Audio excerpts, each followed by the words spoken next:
Hotep, everybody. Hey, this is Michael Imhotep, founder of the African History Network and host of the African History Network show. It is Sunday, June 9th, 2024, and we are live. Hope everybody's doing well today. We have a fantastic, exciting show planned today, and I'm going to deal with this nonsense that happened early in the week and this controversy from Representative Byron Donalds, Black Republican from Florida. We're going to talk about Representative Byron Donalds and Candace Owens are wrong about Black families, Jim Crow, man in the house rule, and welfare. Okay. And some of you all saw posted about this on my Facebook fan page, The African History Network, and my personal page, Michael Imhotep, Imhotep. So we have the flyer right here as well. You can check out. Okay. So I saw Byron Donalds on Joanne Reed's show on MSNBC, The Readout. I saw him on the Reverend Al Sharpton show on Saturday, June 8th. And so I saw his original comments as well. Roland Martin talked about him on Roland Martin Unfiltered. I was on Roland's show on Friday. We didn't get to it. He talked about it like the day before, something like that. And the reason why I wanted to deal with this is because some of these same Black conservative lies Candace Owens spewed on the Breakfast Club show with Charlemagne the God, and nobody there pushed back on her. This was back in March 2024. You know, we dealt with that here on the show also. I eviscerated her arguments here on the African History Network show and provided evidence to document what I was talking about.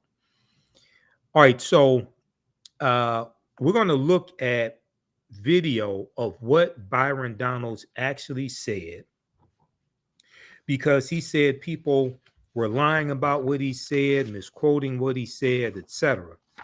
Okay, and then we're going to go through and provide this history lesson and show why he said what he said, as well as things Candace Owens has been saying and other Black conservatives, why what they are saying is false. Okay, why what they are saying is false.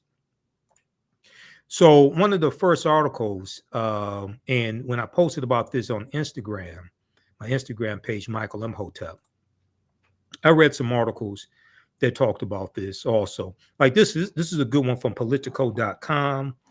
Byron Donalds expresses nostalgia for the Jim Crow era when, quote, the Black family was together, when the Black family was together. Now, he didn't say he wanted Jim Crow back.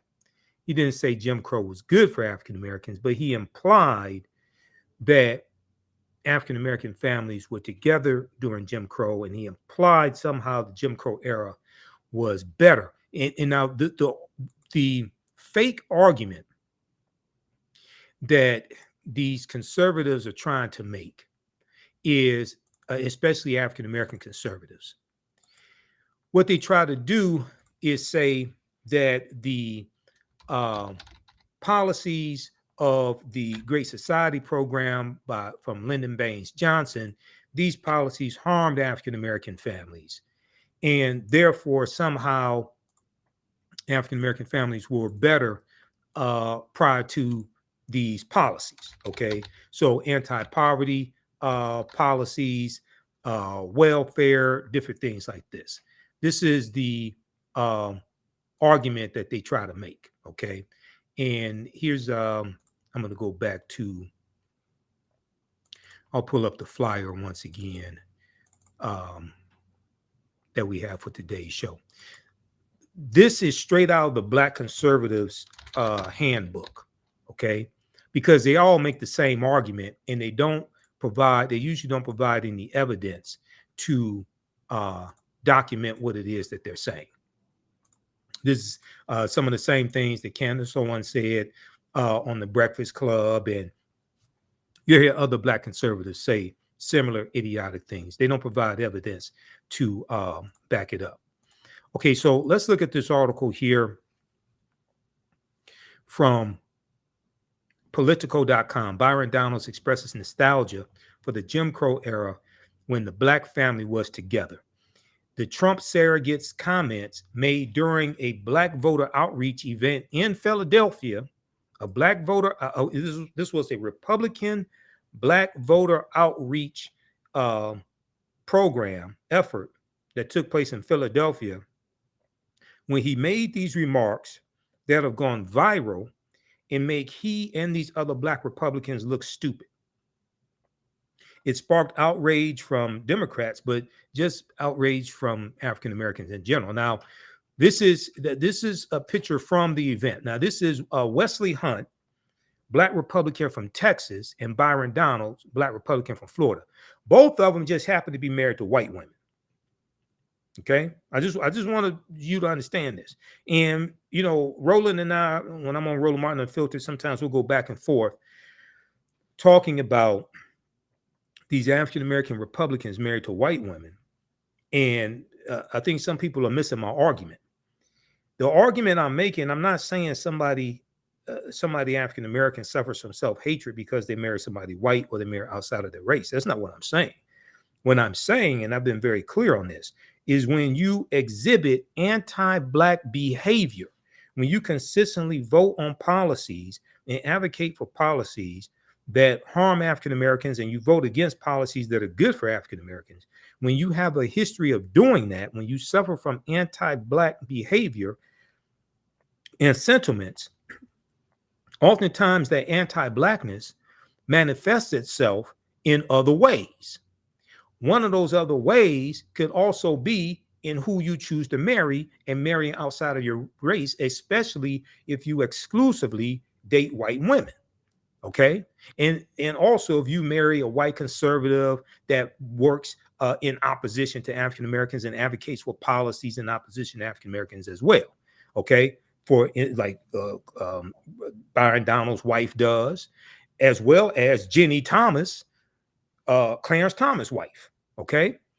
Now the other thing is all of these Black Republican, all these male Black Republicans in the House of Representatives and the one in the Senate. Well, let's just look at the House. Burgess Owens out of Utah, John James out of Detroit, Wesley Hunt out of Texas, Byron Donald out of Florida, and there's one other one because there's 5 in the House. They're all married to white women. Senator Tim Scott, Black Republican from South Carolina, who's in the U.S. Senate, he's engaged to a white woman. Okay? Now, I'm not saying they suffer from anti-Blackness because they're married to white women or engaged to white women. I'm saying that because they suffer from anti-Blackness, you can easily see how they ended up with who they ended up with. That's what I'm saying. Okay, Representative Byron Donalds was on the defensive on Wednesday as Democrats attacked him for comments he made the night before on Tuesday. So this event took place on Tuesday, June 4th in Philadelphia, Tuesday, June 4th, in a gentrified area of Philadelphia, by the way. Okay, as Democrats attacked him for comments he'd made the night before praising Black families under the era of racial segregation in America. Okay, now he said during Jim Crow, the Black family was together, quote unquote. Donald said during a Black GOP outreach event in a gentrifying part of Philadelphia on Tuesday, and he criticized decades-old policies from former President Dwight Eisenhower and Lyndon Baines Johnson for promoting a culture of what they call dependence, promoting a culture of dependence, and saying this made Black people dependent on the government. Now, they don't talk about government subsidies for corporations. They don't talk about government subsidies for white farmers. They don't talk about government subsidies for corporations and Donald Trump's $2 trillion tax cut for corporations. They don't talk about corporate welfare. They don't want to deal with that. Okay. They just want to say, oh, these policies made African Americans dependent. That's false. Quote, during Jim Crow, more Black people were not just conservative, because Black people always have been conservative minded, but more Black people voted conservatively, end quote. This is what he said. Now, this doesn't make any sense right here, because if you actually understand the history of Jim Crow laws in the South, Jim Crow laws were against African Americans voting, generally speaking. So how would they vote? How were most African Americans voting conservatively when they couldn't vote? See, this is the nonsense that these Black Republicans put out. Okay, so let's go and look at the actual video on his Twitter page to actually see what he said. Okay, because we don't want to give the wrong impression of what he said. So I want you to hear what he said. Okay, let's take a look at this.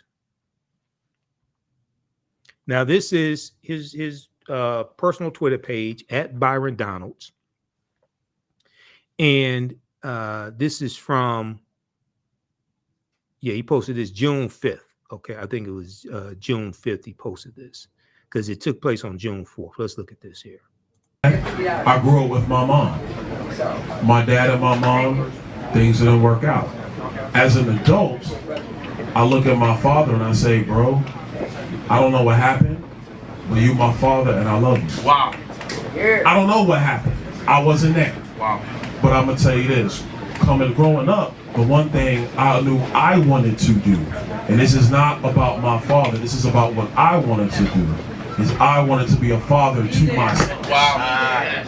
And so one of the things that's actually happening in our culture, which you're now starting to see in our politics, is the reinvigoration of Black families with younger Black men and Black women. And that is also helping to breed the revival of a Black middle class in America. You see, during Jim Crow, the Black family was together. That's right. During Jim Crow, more Black people were not just conservative, because Black people always have been conservative minded, but more Black people voted conservatively. And then HEW, Lyndon Johnson, and then you go down that road, and now we are where we are. What's happened in America the last 10 years, and I say it because it's my contemporaries, it's Wesley's contemporaries, you're starting to see more Black people be married in homes, raising kids. It's when you home with your wife raising your kids, and then you look at the world, you're saying, now wait a minute, time out. This does not look right. How can I get something to my kids? It goes back to the conversation of generational wealth. Not just having a job, generational wealth. I'm looking at my kids. How can my kids be on my shoulders when they take off in life? That's what's happening. Okay, so he mentions Jim Crow 3 times, talks about generational wealth. We're going to talk about that because household wealth for African Americans has increased 60% under the Biden-Harris administration. Byron Donalds doesn't want to talk about that. Okay, so he brought up Jim Crow 3 times. Okay, so after that took place, what happened was House Minority Leader Representative Hakeem Jeffries, who understands history because one of his uncles is one of my teachers, Dr. Lyndon Jeffries. House Minority Leader Representative Hakeem Jeffries eviscerated Byron Donalds on the House floor. Here's what.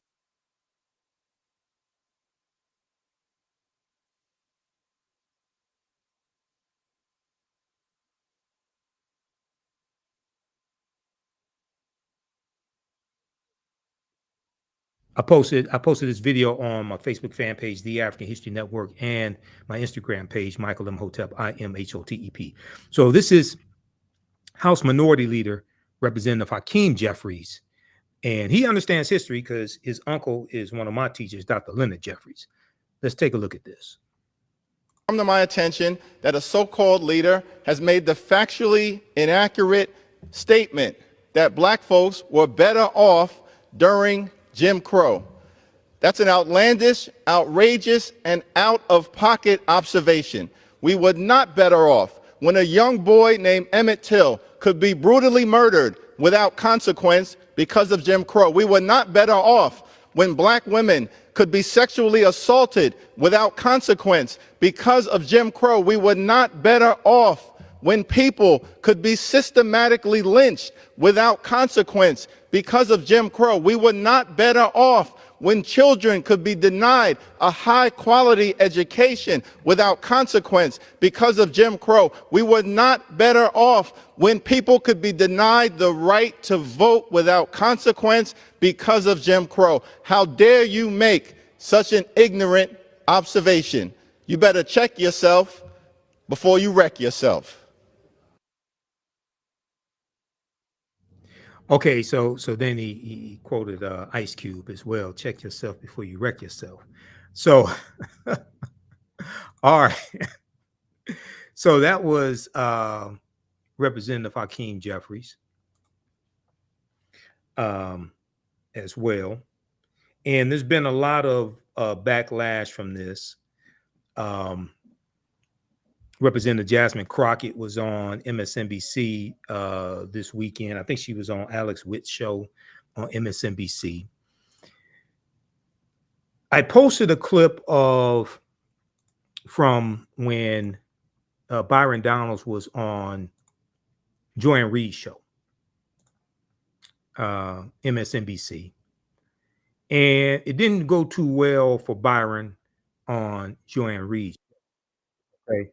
Here's a clip from this, and this is on our Facebook fan page, also on my YouTube channel. Let me flip over to.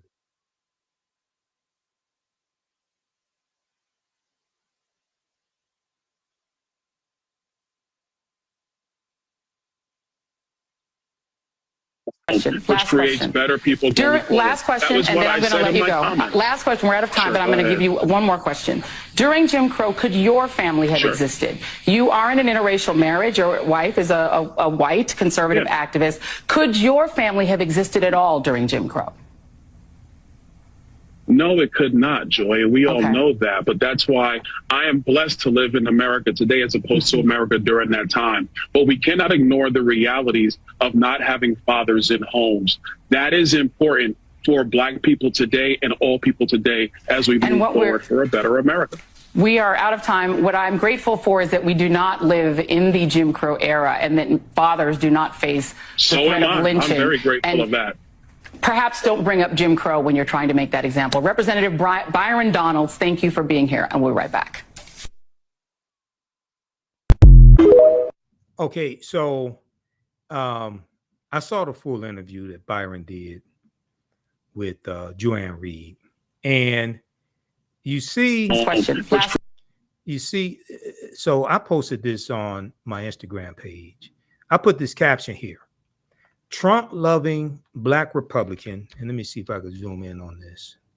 It won't zoom in. Trump-loving Black Republican, Representative Byron Donalds, Republican of Florida, admits he is blessed to live in Joe Biden's America. He said he's blessed to live in America today, right?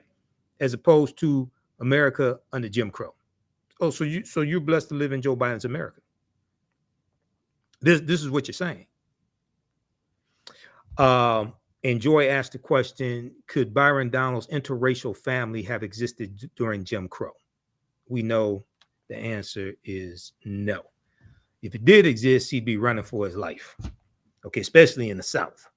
Okay, he'd be running for his life.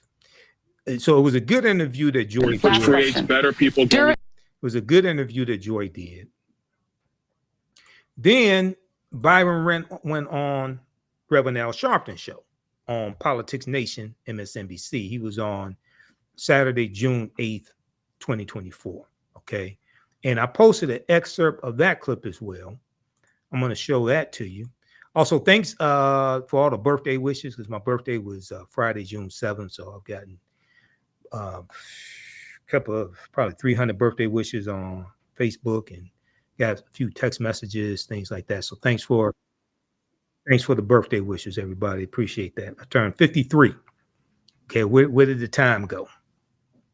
Okay, so here's a clip of Byron on Politics Nation. Here's a clip of Byron Donalds on Politics Nation with Reverend Al Sharpton from Saturday, June 8th, 2004.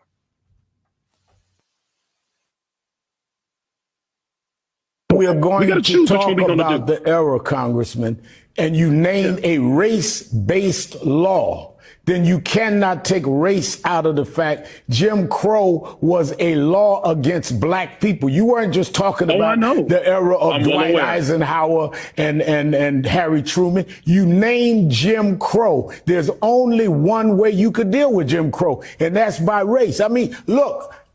Look, you and I have mutual friends. People say you're a straight shooter. Yes. We may disagree on politics. I'm giving you the benefit of the doubt. But look, you were born in Brooklyn. You went down into the South, went to Florida State. You have an interracial marriage. You're the congressman of a district that's not a black district. I mean, how can you even live with yourself acting like Jim Crow was a good era or better era for blacks? What happened to you? Okay, that's real cute. That's real cute. I did not say that. And I'm not going to sit here and have to insinuate that against you. Because right now you're lying about what I said. I did say Jim Crow. I did reference it 3 times. That's not to say that it was better. I never said that. Those words never came out of my mouth. When are you going to get that through your skull and everybody else's skull? I never said that. And the difference between me and a lot of other Republicans, I'm not going to sit here. You said it was better for us. I'm not going to let you under Jim Crow to bring families together. Did you say that? Hakeem Jeffries was lying. The Biden campaign was lying. All right. Go look at my words. So Byron Donalds sounds like Donald Trump. Everybody's lying on me. People setting me up. The B set me up. He sounds like Donald Trump. Okay. But Donalds is the one who interjected Jim Crow.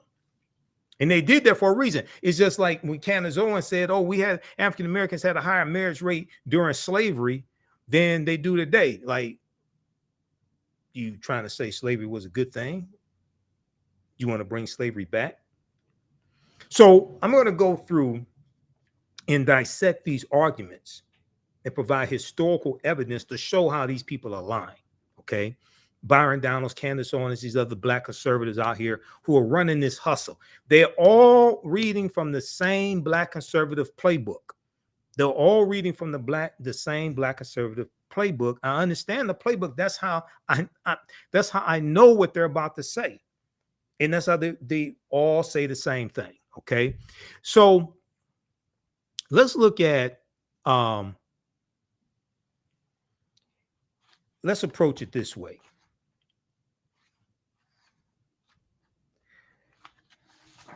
You have them saying things like African Americans had a higher marriage rate prior to the Great Society programs in 1964 and President Lyndon Baines Johnson. And it was these programs, it was the welfare program that pushed African American men out of the homes, things like this. We've all heard variations of this nonsense, right? Okay, so let's look at some evidence. Now, when I did my takedown of Candace Owens, and that video has been viewed over 50,000 times on our YouTube channel, Michael Imhotep, when I did the original video, and then I did a shorter segment dealing with how Candace Owens is wrong about the man in the house rule. That's on our Facebook and YouTube pages. This was one of the articles that I talked about to provide some historical evidence, right? This is a good article from theroot.com. Theroot.com. I'm not a big fan of the Root, but every now and then they do have some good articles. This is an article from June 17th, 2011. June 17th, 2011, by Cynthia Gordy, called Welfare, Fathers and Those Persistent Myths. Welfare, Fathers and Those Persistent Myths. And also when they talked about HEW, That's health, education, and welfare. It's dealing with policies under, the Great Society program from President Lyndon Baines Johnson. We're going to go through and look at some of those Great Society programs as well. Does the state discourage poor fathers from being present in their children's lives? There are the emblematic images like Diane Carroll as a single mother on welfare in the 1974 movie Claudine. Most of us have seen that movie Claudine, co-starring James Earl Jones. She was struggling to hide her boyfriend, James Earl Jones, from the white social worker, okay? Urban legends tell of man in the house rules that prohibit men from living under the same roof as moms who receive public assistance. Between media images, half-truths, and also well-meaning but flawed policies, the belief that the welfare system undermines poor families has been entrenched in the public mind for decades. All of us realize the critical importance of fathers in the home, said Ron Sims, Deputy Secretary of HUD, Housing Urban Development at the time. This is under the Obama administration. Secretary of HUD, he told TheRoot.com at the time, quote, "We want fathers to understand that they are welcome at our housing authority sites and that we want them there to play meaningful roles in raising their children and supporting the women that they've been with," end quote. Now, clearing up misconceptions. They have this section here in this article. Clearing up misconceptions. Let me scroll down to this right here. A particular fact that those giving the side eye to the American welfare system often trot out is that in 1890, married couples headed 80% of all Black households. Okay, so this is during the Jim Crow era, 1890.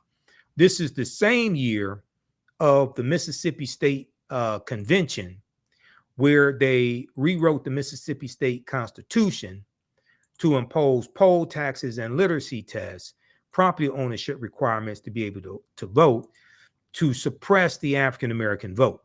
Okay, this is that same year. This is during the Jim Crow era that Byron Donalds said Black families were in the home. See, they all these Black conservatives play from the same playbook.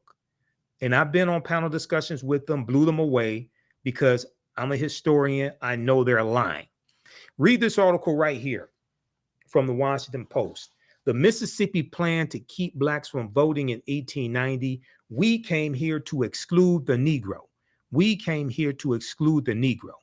This talks about what happened at the Mississippi State Constitution. This article is from May 1st, 2021 by Ronald G. Schaefer.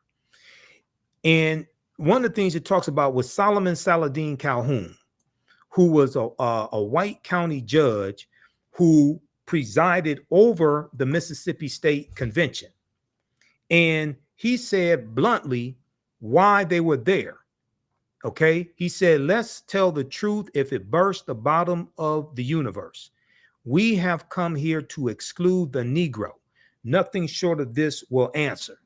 All right. And the delegates eventually adopted a literacy test and a poll tax geared to suppress the Black vote in a state with a Black majority. The Mississippi plan became the model throughout the South, part of a raft of racially oppressive Jim Crow laws that ended Reconstruction. Okay, now, you're going to have some Jim Crow laws prior to Reconstruction ending. Going back to like 1865, 1866, these were Black codes, right? But the Union troops are in these former Confederate states in the South, enforcing to various extents the new rights of African Americans. So these Black codes, these Jim Crow laws, don't take really full effect until after Reconstruction ends with the Compromise of 1877. Okay. And then you're going to have these state constitutions, Mississippi, 1890, South Carolina, 1895, Louisiana, 1898, Alabama, 1901, etc., Oklahoma, Georgia, etc.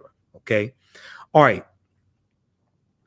So it's important to understand this period of time, you know, talking about Jim Crow, this and then into the early 1990s prior to 1964. It's going to be the Civil Rights Act of 1964, then the Voting Rights Act of 1965 that strike down Jim Crow laws and strike down these laws that put obstacles in the way of the 15th Amendment to the U.S. Constitution. Mississippi's 1890 convention sought to find a way around the 15th Amendment to the Constitution, which gave African Americans the vote. Okay, it guaranteed the 15th Amendment of 1870 guaranteed the right to vote for African American men. African American women did not get the right to vote until the 19th Amendment of 1920, but the majority of African Americans still lived in the South in 1920, 1930, 1940. So the majority of us could not vote in the Jim Crow South, even though Byron Donalds said the majority of us voted conservatively during Jim Crow. Most of us could not vote during Jim Crow. Just 2 decades earlier, the Mississippi State Legislature had made history by electing Hiram Rhodes Revels to the U.S. Senate. That was in 1870. Okay, he was the first African-American member to serve in either house of Congress, but that moment of racial progress quickly vanished. This is Hiram Rhodes Revels right here. That moment of racial progress quickly vanished after President Rutherford B. Hayes removed all federal troops from southern states in 1877 because he was the Republican candidate for president. Neither Rutherford B. Hayes nor Samuel J. Tilden, the Democratic president in the 1876 presidential election, had enough electoral college votes to become president-elect. There was a backroom deal at the Wormley Hotel in 1877 where Republicans agreed to Rutherford B. Hayes will remove the Union troops out of the South if the Democrats did not contest him becoming president. And this is what happened. And this ends Reconstruction. Now there's racial violence that's take place that contributes to Reconstruction in 1877. There's an economic depression in this country going back to 1873 called the Panic of 1873. Then in 1874, Democrats take back control of the House of Representatives for the first time since prior to the Civil War, which began in 1861. And because of this economic depression that's taking place, 1876, you have 14% unemployment rate in the country. You have hundreds of businesses, actually thousands of businesses that have closed, things of this nature. Then there were allegations of corruption against President Ulysses S. Grant. So these are contributing factors to Republicans losing power, but also as we go further into the mid 1870s and leading up to 1877, there is a decreasing commitment from Republicans to continue to enter into racial conflicts in the South. Okay, so for instance, in 1871, when you have the Ku Klux Klan Act of 1871, and President Ulysses S. Grant declares martial law in 9 counties in South Carolina, right, to intervene on behalf of African Americans. But then when the Clinton, Mississippi riot of 1875 takes place in Clinton, Mississippi, President Ulysses S. Grant institutes his non-intervention policy because they got tired of intervening into racial conflicts in the South, and there was a declining commitment from Republicans to keep doing this, okay? So this is going to lead up to 1877 and the Compromise of 1877, okay? And I encourage people to, if you read the Smithsonian Mag, read the article when you look at why the Department of Justice was created. It was created in 1870.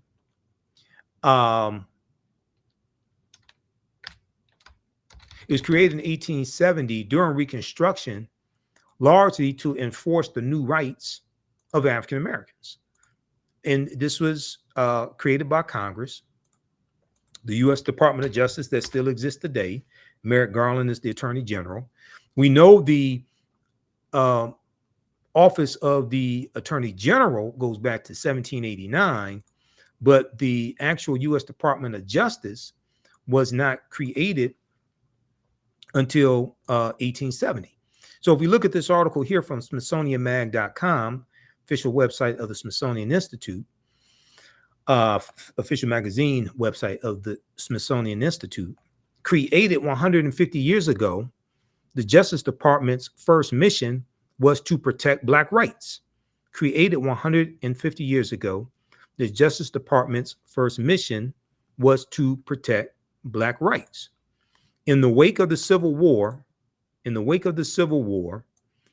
the government's new force sought to enshrine equality under the law. Now, this is an excellent article by Brian Greene, July 1st, 2020. Okay, this is like 2 months after George Floyd was killed. That was May 25th, 2020. Now, this lithograph right here, this is the lost cause, worse than slavery. This is the White League and the Ku Klux Klan, two domestic terrorist organizations. A cartoon by illustrator Thomas Nast shows a member of the White League and a member of the Ku Klux Klan joining hands over a terrorized Black family.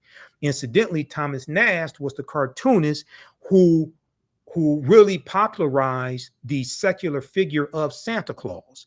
It's Thomas Nast's drawings of the jolly fat fellow in the red suit with the rosy cheeks that really popularizes Santa Claus. Yes, you have Clement Clark Moore's poem, A Visit from St. Nicholas, but the actual image of Santa Claus that we know today goes back to Thomas Nast and his cartoon drawings of Santa Claus. Amos T. Ackerman was an unlikely figure to head the newly formed Department of Justice. In 1870, the United States was still working to bind the nation's wounds,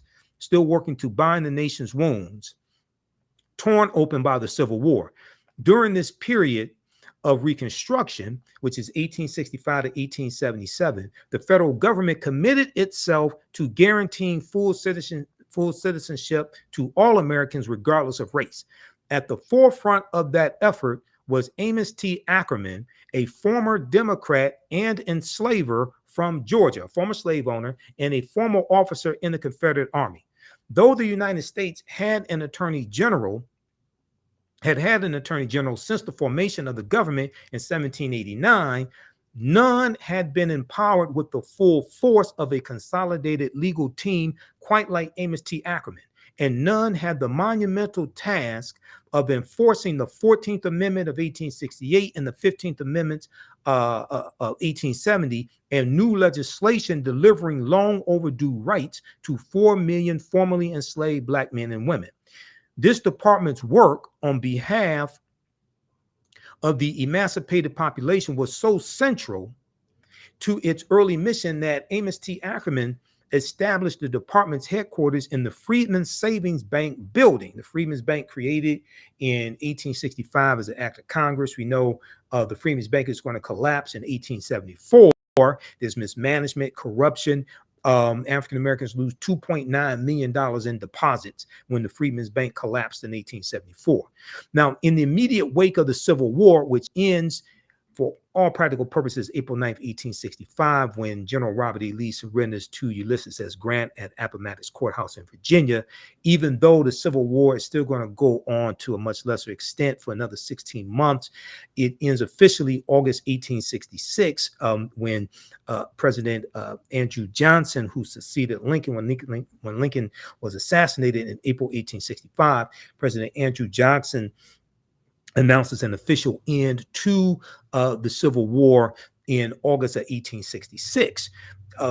Even though General Robert E. Lee, even though his army in Northern Virginia was the largest Confederate army, it was not the only Confederate army. Okay, so there was General Joseph E. Johnston of Tennessee. There was Nathan Bedford Forrest, that traitor, Nathan Bedford Forrest, who goes on to become the first Grand Wizard of the Ku Klux Klan in 1867. And Nathan Bedford Forrest also led the Fort Pillow Massacre in 1864, when you had about 200 African-American Union soldiers who were brutally murdered, brutally executed, many of them shot point blank in the head on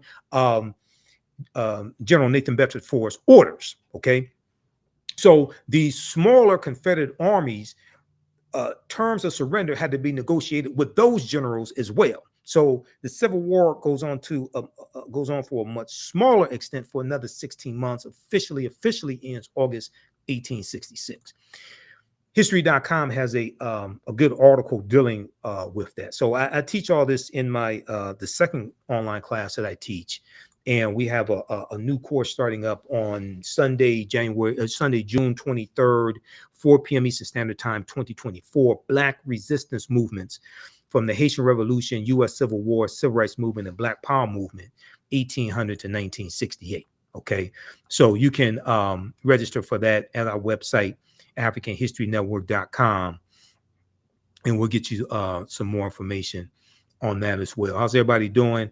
How you like this type of information? Tavara said, "Happy birthday, brother Michael." Okay, thanks.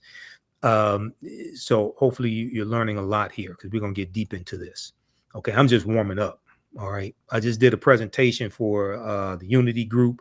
I just did a webinar for them from 6 p.m. to 8 p.m. today. So I did 2 hours with them. So now we're here for the African History Network show today. So I'm just warming up. All right. So in the immediate wake of the Civil War, Amos T. Ackerman, a New Hampshireite who settled in Georgia in the 1840s, looked to the future, leaving the Democrats for the Republicans. He left the Democratic Party for the Republican Party and prosecuting voter intimidation cases as a U.S. District Attorney in his adopted state of Georgia.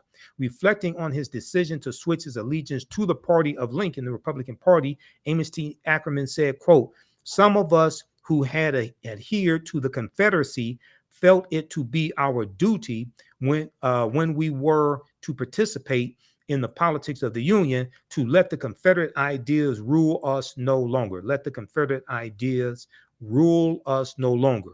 Regarding the subjugation of one race by the other as an appurtenance of slavery, we were content that it should go to the grave in which slavery had been buried," end quote. So what's going to happen is that martial law is going to be declared in 9 counties in South Carolina, okay, by President Ulysses S. Grant.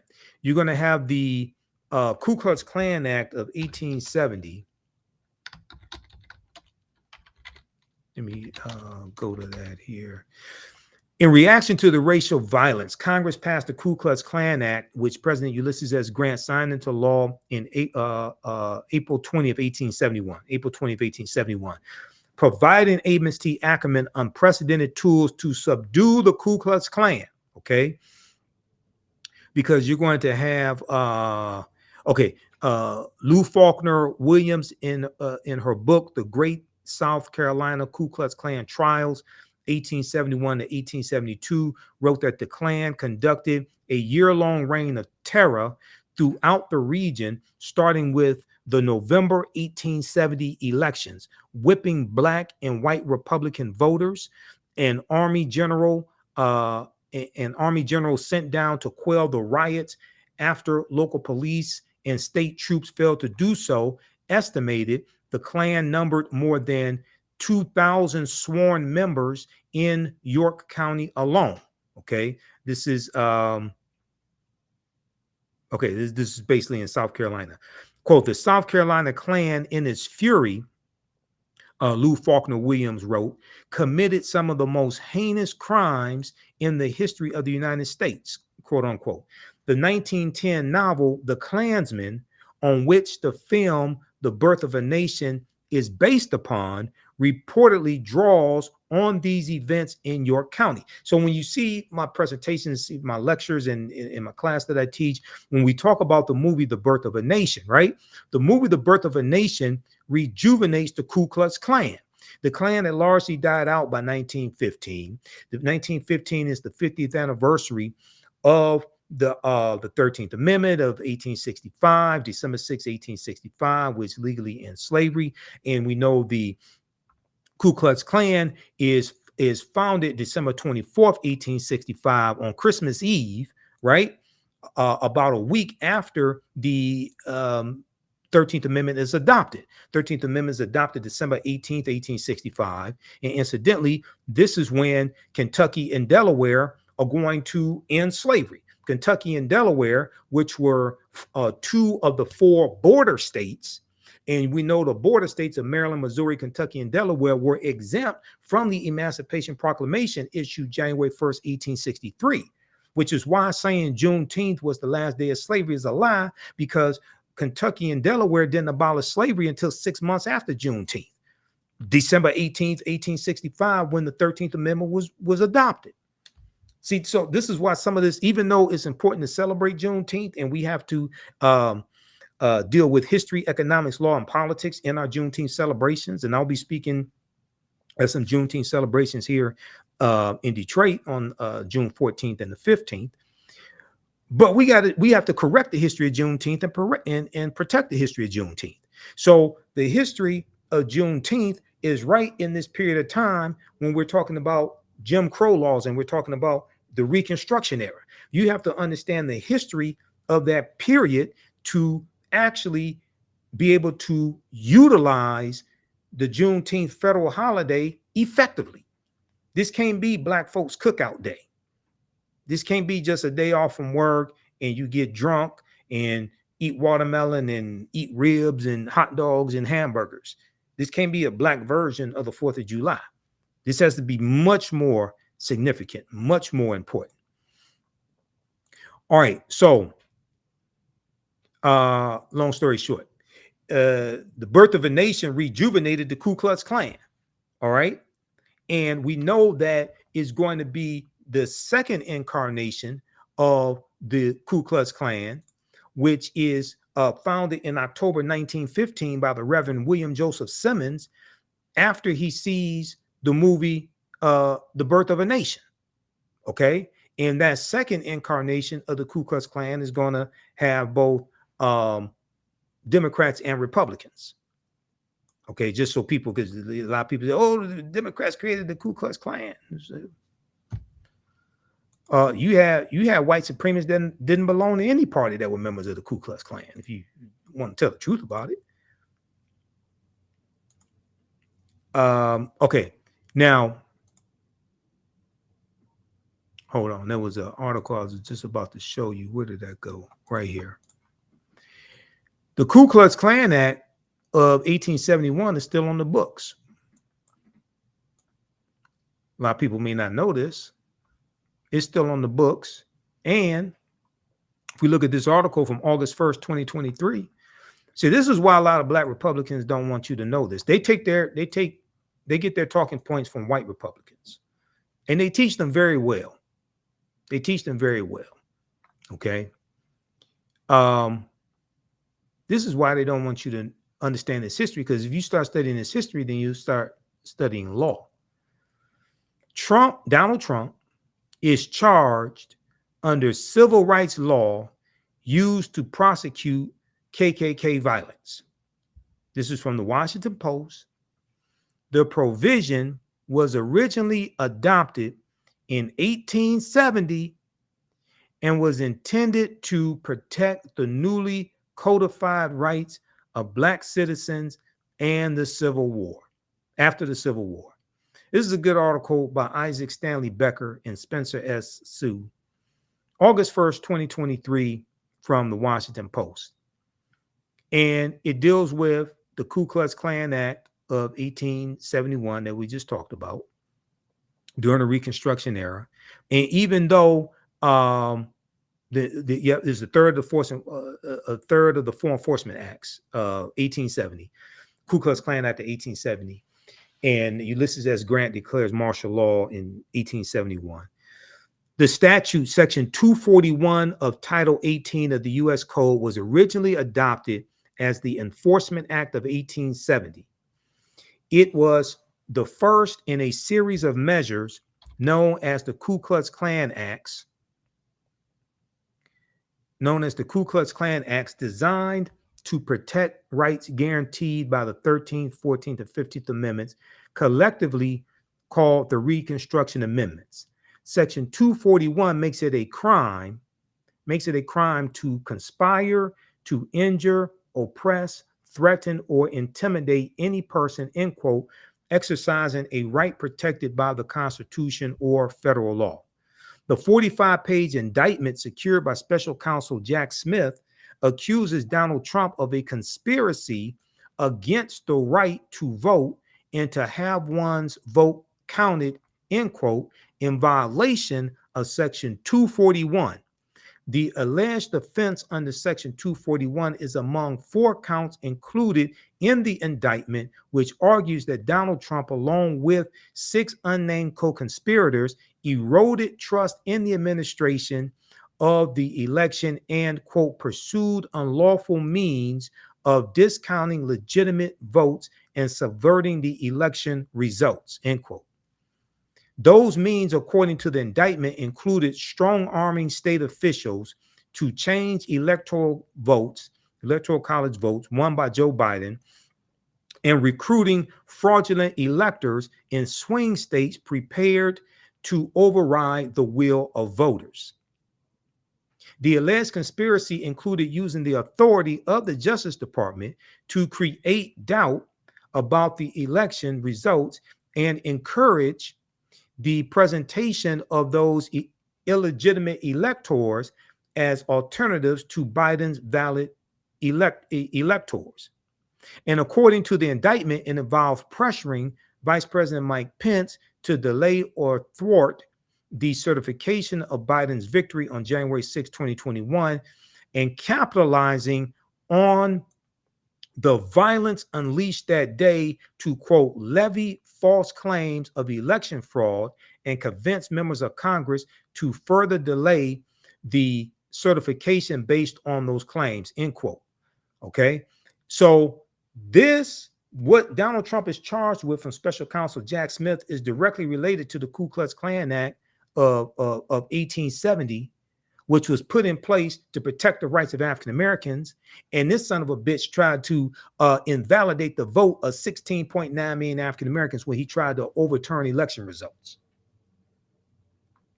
He belongs up underneath the prison for the rest of his miserable life. Initially wielded against the Ku Klux Klan for keeping newly emancipated Black people from exercising the right to vote, Section 601 has also been used to prosecute a wider range of election subversion, including threatening or intimidating voters, impersonating voters, destroying ballots, and preventing the official count of ballots. It has also been a linchpin of broader civil rights enforcement used to prosecute hate crimes and law enforcement misconduct. Derek Chauvin, the police officer who pressed his knee into George Floyd's neck in Minneapolis, pleaded guilty in 2021 to violating a related statute, Section 242, which makes it a crime for public officials acting in their official capacity to deny a person's constitutional right.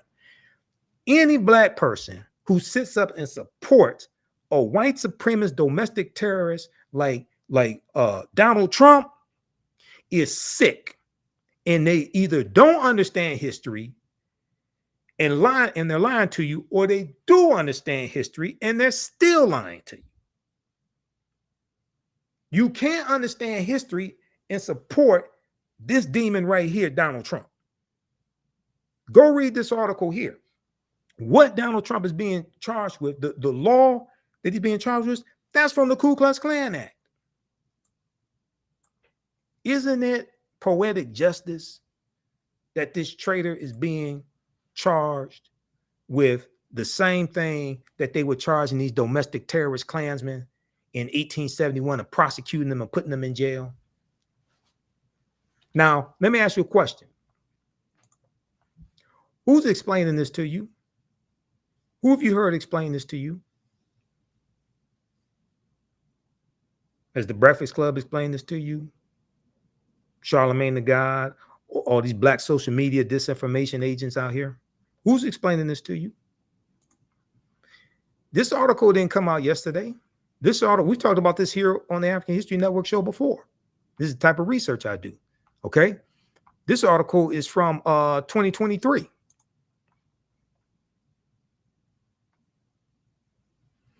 All right, let's continue. But read this article. Trump is charged under civil rights law used to prosecute KKK violence. No wonder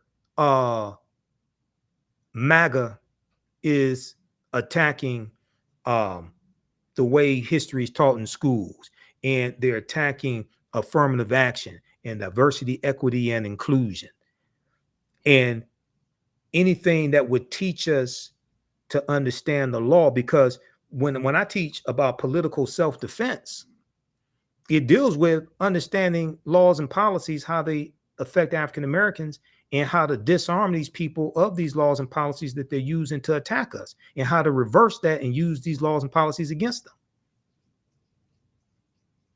Politics is the legal distribution of scarce wealth, power, and resources, and the writing of laws, statutes, ordinances, amendments, and treaties, their adoption, interpretation, and enforcement.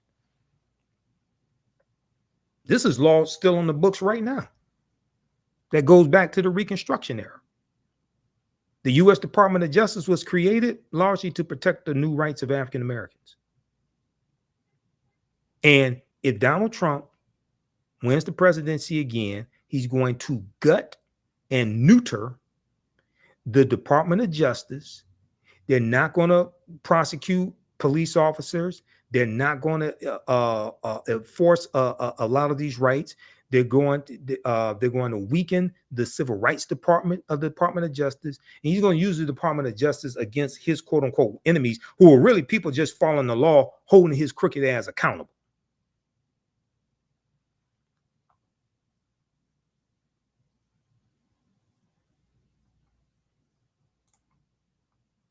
Okay, now we got this person. I don't know how often Velma watches the African History Network show. Probably not too often.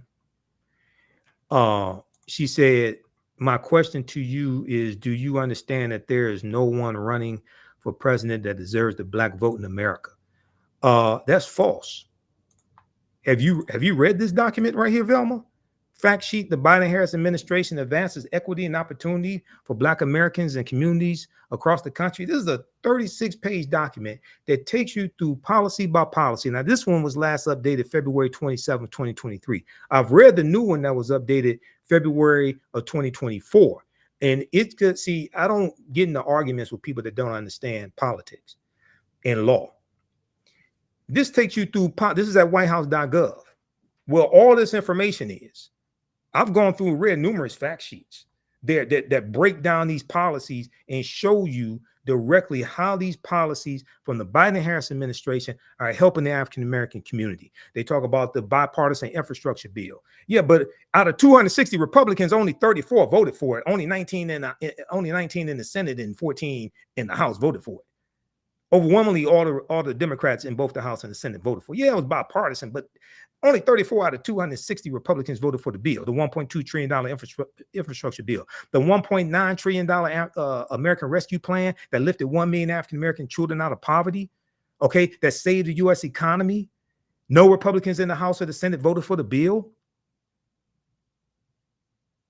Implementing robust regulatory reform to reverse because Donald Trump either got rid of or greatly weakened 100 environmental policies that were held over from the Obama administration and previous administrations, and environmental racism, climate change, and environmental issues disproportionately negatively hurt African Americans.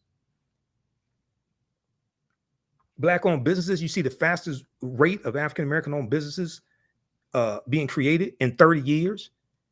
The lowest unemployment rate in history of African Americans in April 2023, when it dropped down to 4.7%. I was looking at that earlier today. 15 million jobs created, 2.6 million jobs for African Americans. The president's economic agenda has led to a historically low unemployment, including among Black Americans. That's true. Lowering energy costs, the Inflation Reduction Act, because African Americans are disproportionately harmed by the temperatures in our communities being higher temperatures because of climate change. So the Inflation Reduction Act it reduces energy costs. And this is the first really large bill to fight against climate change. Making home efficiency upgrades more affordable, creating economic opportunities and good paying jobs, supporting unions. One of the things Biden did was he signed an executive order that required at least $15 an hour to be paid for all federal employees and contractors. African Americans are 18.4% of the federal workforce. That gave a lot of them raises. Provide relief to farmers. The Inflation Reduction Act includes $5.3 billion that will provide relief to tens of thousands of farmers. Of that money, $3.1 billion will help distressed borrowers pay off their farm debts without ultimately taking the land or making the farmer ineligible for future assistance. An additional $2.2 billion will go to farmers who have suffered discrimination by the USDA farm programs, making critical investments in Black families and communities in the American Rescue Plan that no Republicans in the House or the Senate voted for. Historic expansion of the child tax credit, cutting child poverty to record lows for Black children. Then you look at the investment that was made for childcare, supporting childcare providers and reducing childcare costs for Black families. Black families are nearly 2 times more likely than white parents to have to quit, turn down, or make a major change in their job due to childcare disruptions. The American Rescue Plan that no Republicans in the House or the Senate voted for, that Byron Donalds voted against, that Wesley Hunt voted against, that every Black Republican in the House of Representatives voted against, and punk ass Senator Tim Scott voted against this as well. The American Rescue Plan provided a $39 billion lifeline to help child care providers stay open and compensate early child educators as they provide safe and healthy environments for children and help parents work. States have already delivered American Rescue Plan stabilization grants to more than 200,000 child care providers, 1 in 5 of whom are Black. That's 20%, with 13.5% of the population. That's 20% for those who are mathematically challenged.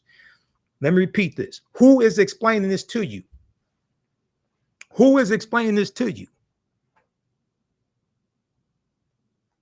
American Rescue Plan stabilization grants were delivered to more than 200,000 child care providers. 1 in 5 of these child care providers are African Americans, serving as many as 9.5 million children and their families. In most states, providers in 98% of persistent poverty counties receive aid, and more than half of the providers receiving funds were operating in the most racially diverse counties in the country. Okay, read the rest of that. Then you go to the American Rescue Plan also helped lower child care costs for all families, including Black families, including by expanding the child and dependent care tax credit. The American Rescue Plan tripled the earned income tax credit for 17 million workers without dependent children. Then they talk about the $46.5 billion that was in the American Rescue Plan for renter assistance for renters as well as landlords, and how some African Americans were able to take advantage of that and stay in their homes. Extending a lifeline to struggling small businesses and expanding access to capital.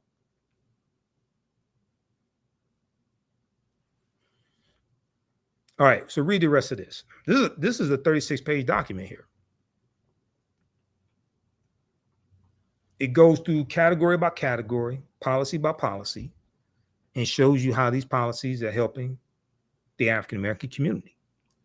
Now, go look at what Republicans are talking about. Most of them are against these policies. Most of them voted against this stuff, trying to undermine it. Student loan debt forgiveness. You have like over 5 million people that receive student loan forgiveness, about $163 billion now. Okay. It would have been more But Donald Trump's 6-3 conservative Supreme Court struck down Biden's executive order on student loan forgiveness that would have moved 500,000 African-American families from a negative net worth to a positive net worth, because Republicans don't support student loan forgiveness. Now, they supported forgiving the personal protection loans for COVID, because some of them got those loans. Some of them got loans forgiven for $100,000, $200,000, $300,000. Some Republicans in Congress. Advancing equitable employment outcomes and boosting wages for Black federal workers. On June 25th, 2021, President Joe Biden signed an executive order on advancing diversity, equity, inclusion, and accessibility, DEIA, in the federal workforce. This executive order launched a whole of government initiative to cultivate a federal workforce that draws from the full diversity of the nation and that advances equitable employment opportunities for workers from underserved communities. Okay, right here. This is what I was talking about. Further, the president has taken a series of executive actions leading to a $15 minimum wage for employees of federal contractors and federal employees. These actions impacted more than 370,000 workers in 2022 alone, including Black workers who disproportionately make up this population, because African-American workers are 18.4% of the 370,000 workers, helping to address long-standing wage disparities, reversing decades of disinvestment through the bipartisan infrastructure bill, because there's money in the infrastructure bill that most Republicans didn't vote for that would not only replace lead pipes like in Flint, Michigan, that desperately needs it, but also 3,000 communities across the country that had higher lead levels than Flint, Michigan did. But one of the things it's also going to do is it's going to repair the damage that the expressways did that separated African-American communities. When the U.S. Interstate Highway Acts of 1952 and 1956 drove 41,000 miles of interstate highways all across the country, okay, and it ran through 1,600 African-American communities, disrupting African-American communities. One of them was the Black community where the top supermarket was and is, that was shot up by the shooter in Buffalo, New York. That was an area, that was an African-American community that was bisected by the highways. One of the things that this $1.2 trillion infrastructure bill is doing, because 56,000 is over $400 billion so far that has funded 56,000 construction projects across the country. They have information about that at whitehouse.gov.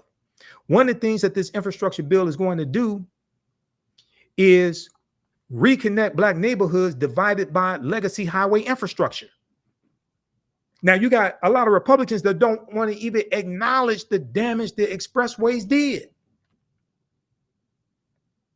And most Republicans did not vote for the infrastructure bill.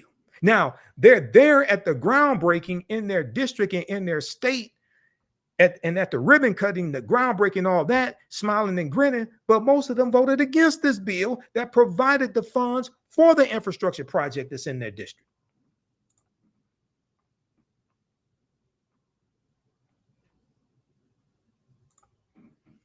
And provide other resources to finally give Black communities a fair shot at the American dream. So we need this and more, yes, but most Republicans voted against what you got and will nullify it and take it away if they take back full control of the Senate, expand their margins in the House, and take back the White House.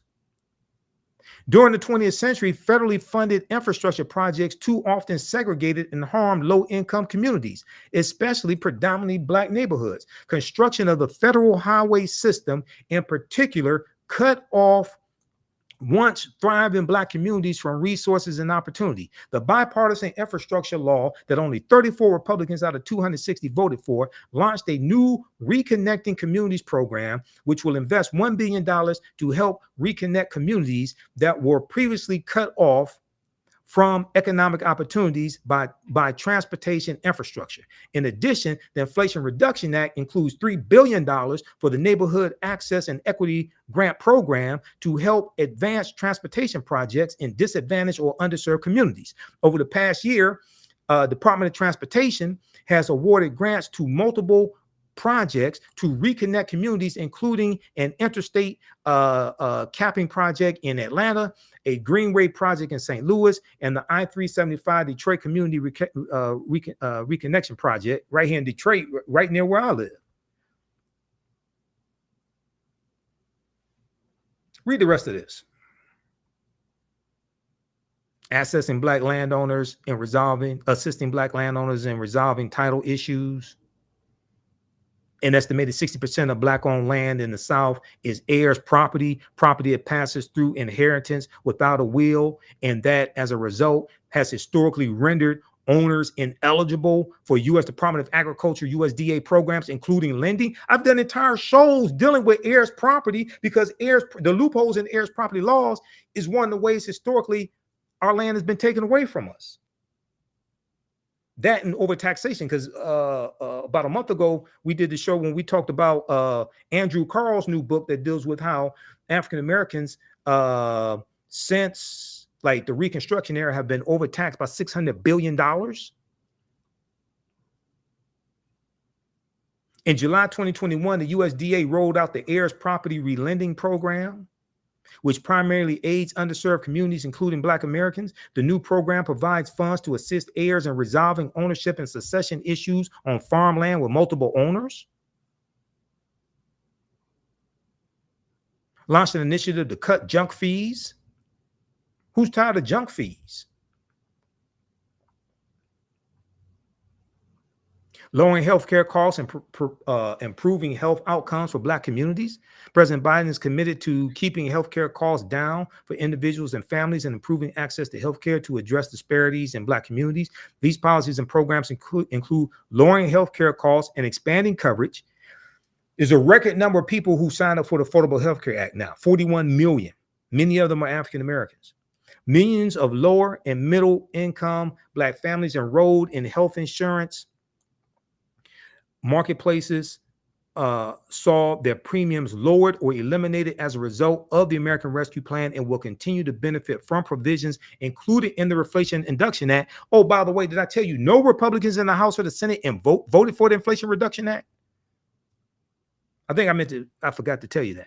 No Republicans in the House or the Senate voted for the Inflation Reduction Act, and they're saying if they take back control of the keep control of the House, take back control of the Senate and the White House, they're going to reverse some of the policies that are in the Inflation Reduction Act that are beneficial to us.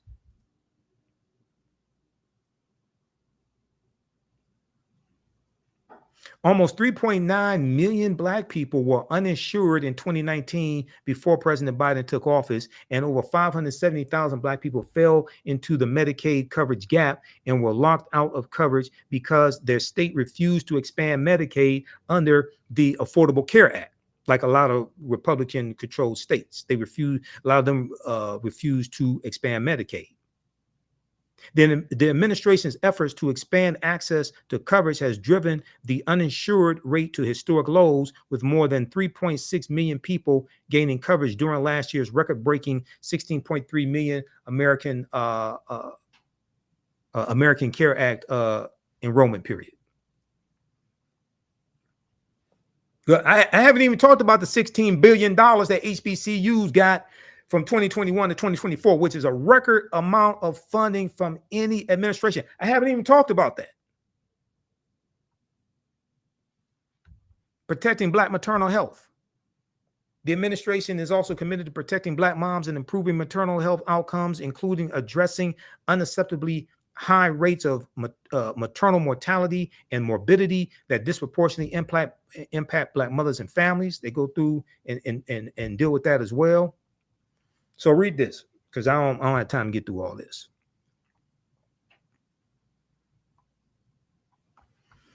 This is at whitehouse.gov. Now, this version was last updated February 27, 2023. The new one, they've consolidated this and streamlined it. So it's like 9 pages. That was updated February 2024.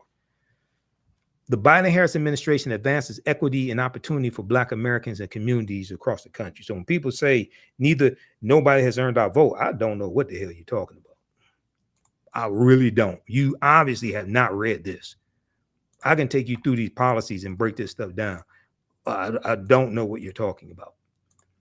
But I can tell you what Republicans would do if they take back control of all this. They're going to reverse this stuff. And all you got to do, if you haven't read Project 20, if you don't know about Project 2025, I don't know what rock you're living up under. But that's like game over right there. Do you realize if Donald Trump becomes president again, he can get 2 more Supreme Court justices confirmed, which would be 5 out of 9, and these are lifetime appointments. Because if he gets reelected, Justice Roberts and Clarence Thomas are going to resign because they're going to step down because they're old, and Trump will appoint some young ultra conservatives in their 30s that could be there for the next 50 years ruling on cases. So play around if you want to. This is straight up war. Play around if you want to. This is why this chicanery and skullduggery of a Byron Donalds and Candace Owens is so pernicious, because I know they're lying and I can prove it. And they're working on behalf of these crazy MAGA people like Trump and his cronies.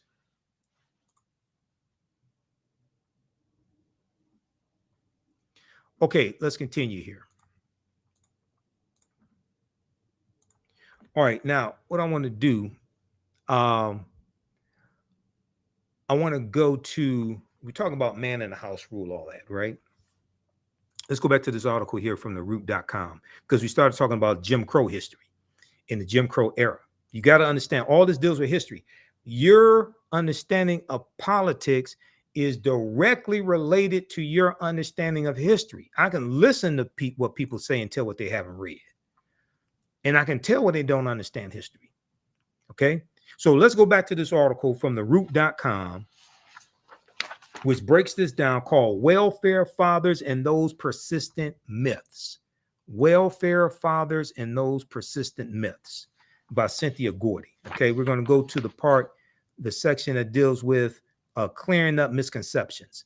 A particular fact that those giving the side eye to the American welfare system often trot out is that in 1890, the same year as the Mississippi State Constitution was voted on and written at the Mississippi State Convention. That's how we got on that whole topic. 1890, married couples headed 80% of Black households. 1890, married couples headed 80% of Black households. The figure held constant over the next 7 decades through 1960. However, by 1970, after President Lyndon Baines Johnson established social reforms like WIC, the special supplemental nutrition program for women, infants, and children, food stamps, Medicaid, and public housing projects, Black families with mothers and fathers at home have fallen to 64%. Black 2-parent homes continue to plummet over the next 20 years, hitting 38% in 1990, where it has since remained. Okay, now it's gone up since then. This article is from 2011. I got some other evidence from the U.S. Census Bureau. It's gone up since, it's basically gone up since 1990. Okay, Black 2-parent homes continue to plummet over the next 20 years, hitting 38% in 1990. But Andrew Billingsley, a sociologist, acclaimed for his pioneering work tracing the African-American family, attributes the abrupt change in family structure not to welfare policies, but to rising unemployment. Not to welfare policies, but rising unemployment. He's absolutely correct on this. I talked about this when I went through and deconstructed and destroyed Candace Owens' Breakfast Club argument. Quote, what happened in the mid-1950s were technological changes that abolished unskilled jobs that most Black men could do and created high-tech jobs that they couldn't do.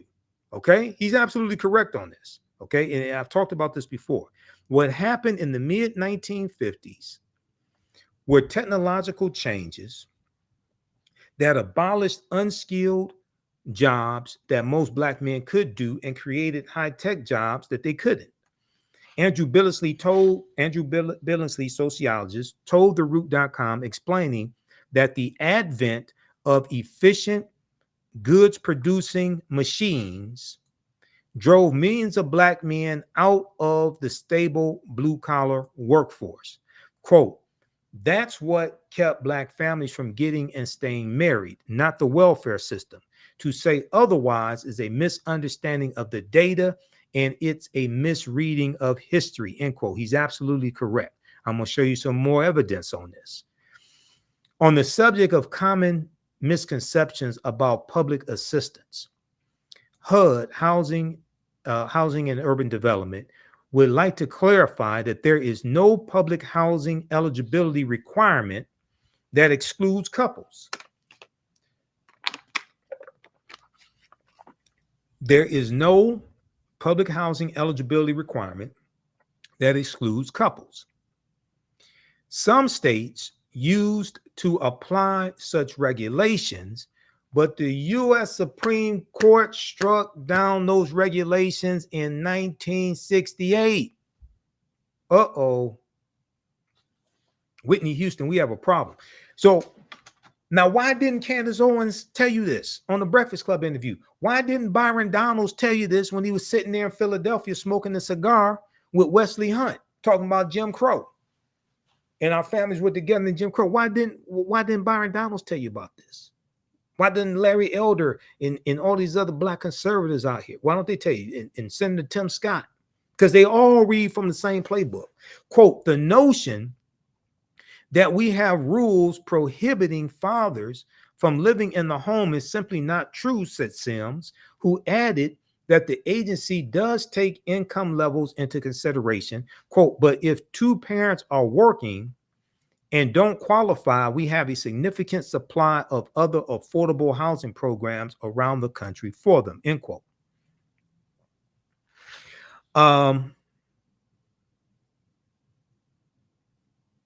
Another idea swirling around is that people convicted of crimes are not eligible for public housing.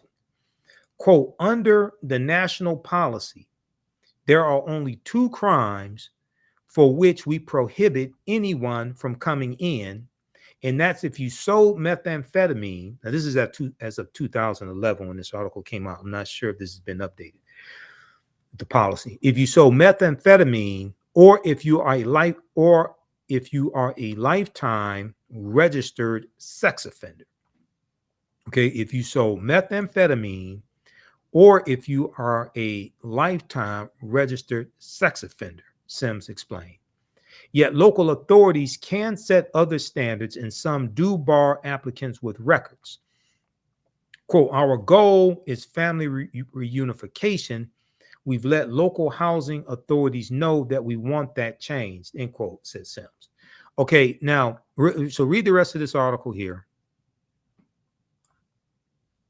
Welfare fathers and those persistent myths. Welfare fathers and those persistent myths. And I want to look quickly here at the man in the house rule, because this is some nonsense that Byron Donalds, when he was there in Philadelphia smoking a cigar, but in other since that took place in other media appearances where he tried to defend what he said, he talks about the policies from the Lyndon Baines Johnson and Great Society programs and how it broke up Black families, things like this. Okay, so let's look at this piece here from encyclopedia.com, which deals with the man in the house rule.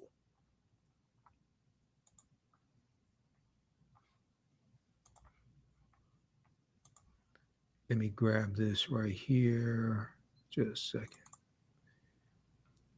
Okay. Because I haven't heard anybody else talk about this.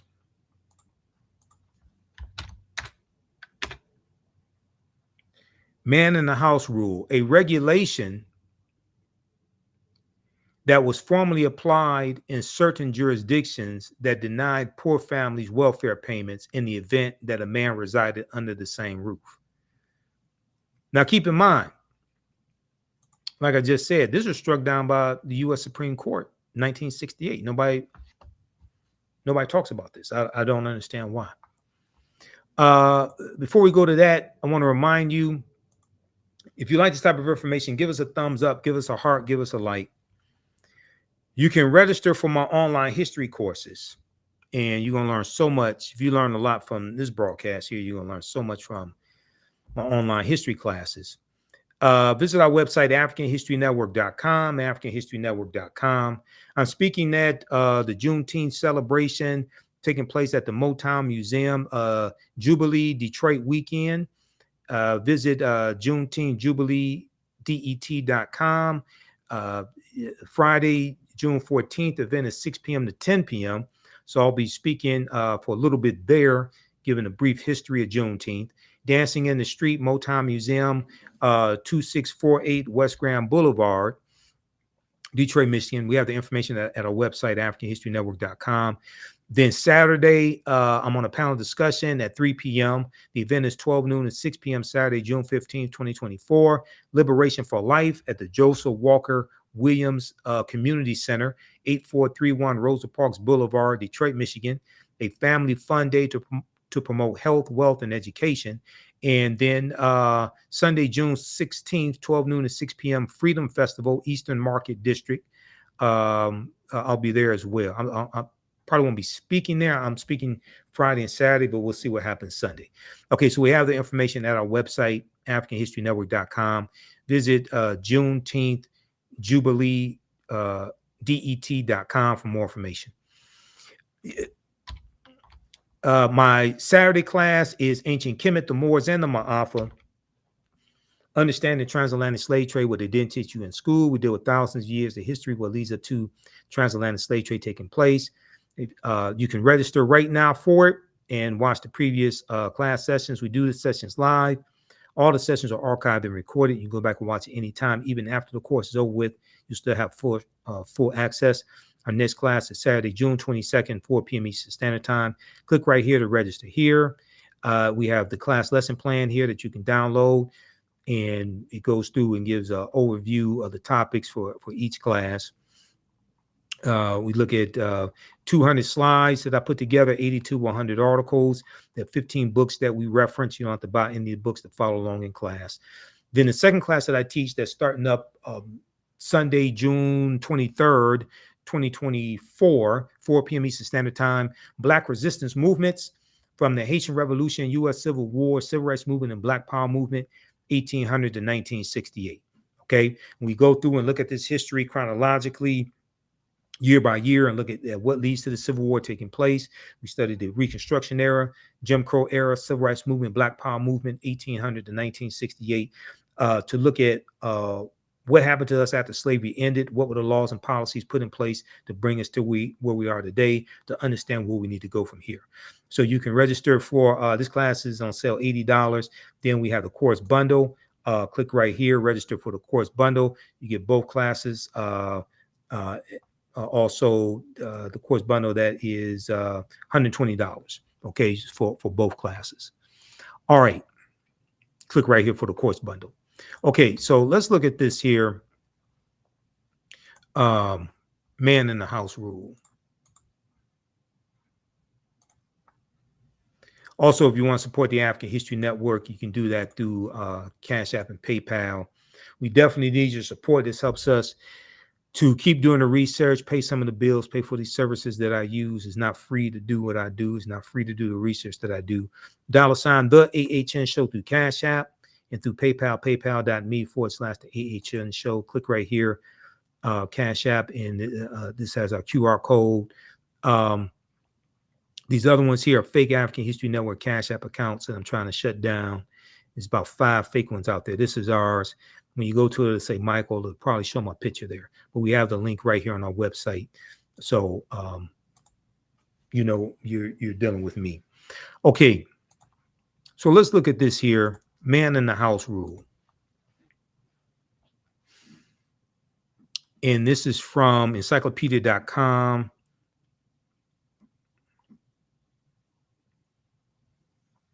A regulation that was formally applied in certain jurisdictions that denied poor families welfare payments in the event that a man resided under the same roof with them.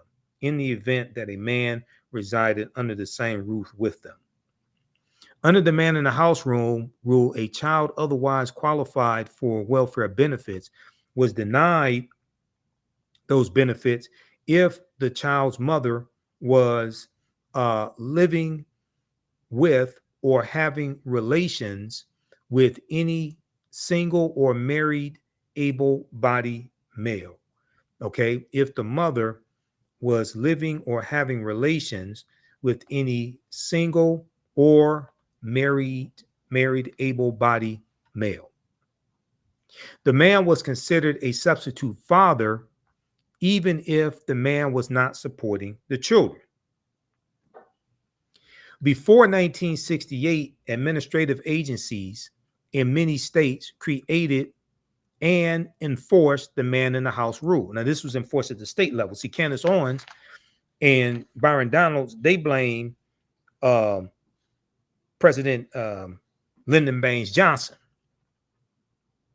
They didn't say it was enforced at the state level, not coming from the federal government. Before 1968, administrative agencies in many states created and enforced the man in the house rule. In 1968, the U.S. Supreme Court struck down the regulation as being contrary to the legislative goals of the Aid to Families of Dependent Children, known as AFDC. But wait a second. The Black conservatives say this was the whole purpose of these diabolical programs to break up the Black family. The U.S. Supreme Court in 1968 struck down the regulation as being contrary to the legislative goals of Aid to Families of Dependent Children program, AFDC. The AFDC program was established by the Social Security Act of 1935. We're coming to that in just a minute because we're coming to look at the Great Society programs that these Black conservatives keep lying about that helped a whole lot of poor-ass white people. The AFDC program, established by the Social Security Act of 1935 under President Franklin Delano Roosevelt, and that was to help white people. This provides benefits to keep the children of impoverished parents. In the U.S. Supreme Court case of King versus Smith of 1968, the U.S. Supreme Court entertained a challenge to the man in the house rule brought by the 4 children of Miss Sylvester Smith, a widow. These children were denied benefits by Dallas County, Alabama. Alabama is one of the poorest states in the country. Red state, former Confederate state, Alabama. The red states, these are the poorest states in the country. Okay? Alabama, Mississippi, all these former slaveholding states. These children were denied benefits by Dallas County, Alabama welfare authorities based on their knowledge that a man named Williams was visiting Smith, Miss Sylvester Smith, on weekends and had sexual relations with her. The children of Miss Smith filed a class action lawsuit in federal court on behalf of other children in the state of Alabama who were denied benefits under Alabama's substitute father regulation. This regulation considered a man a substitute father if he lived in the home with the mother he visited the home frequently for the purpose of living with the mother, or he cohabitated with the mother elsewhere. King, citing Alabama Manual for Administration of Public Assistance, testimony in the case revealed that there was some confusion among the authorities on how to interpret the regulation. One official testified that the regulation applied only if the parties had sex at least once a week. Another official testified that sex every 3 months was sufficient. And still another official placed the frequency at once every 6 months. So there's confusion among the officials of how frequent the sex had to be. According to the High Court, U.S. Supreme Court, Congress did not intend that the AFDC program required children to, quote, look for their food to a man who is not in the least obliged to support them, end quote. The court maintained that when Congress used the term parent in the Social Security Act of 1935, which was for white people, it was referring to, quote, an individual who owed to the child a state-imposed legal duty of support, end quote. Ultimately, the U.S. Supreme Court, the highest court in the land, in 1968 struck down the man in the house rule by holding that under the AFDC provision in the Social Security Act, quote, the destitute children who are legally fatherless cannot be flatly denied federally funded assistance on the transparent fiction that they have a substitute father. So what this means is Byron Donalds and Candace Owens and these other black conservatives out here lying and buck dancing, they're lying. And they're never going to tell you that the law that they're citing was struck down by the U.S. Supreme Court in 1968. I think they're going to get kicked out of the Black Conservative Club if they tell the truth.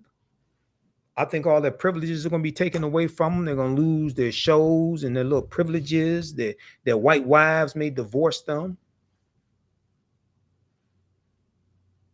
They're never going to tell you this.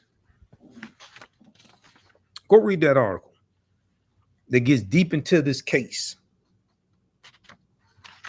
Okay, so you had that struck down 1968, right? Then they talk about the Great Society programs, welfare. Okay, all these black people are lazy. They don't want to work. Welfare system, like I said before, that was created for white people. The welfare system was not created by Lyndon Baines Johnson. That goes back to 1935 during the Great Depression.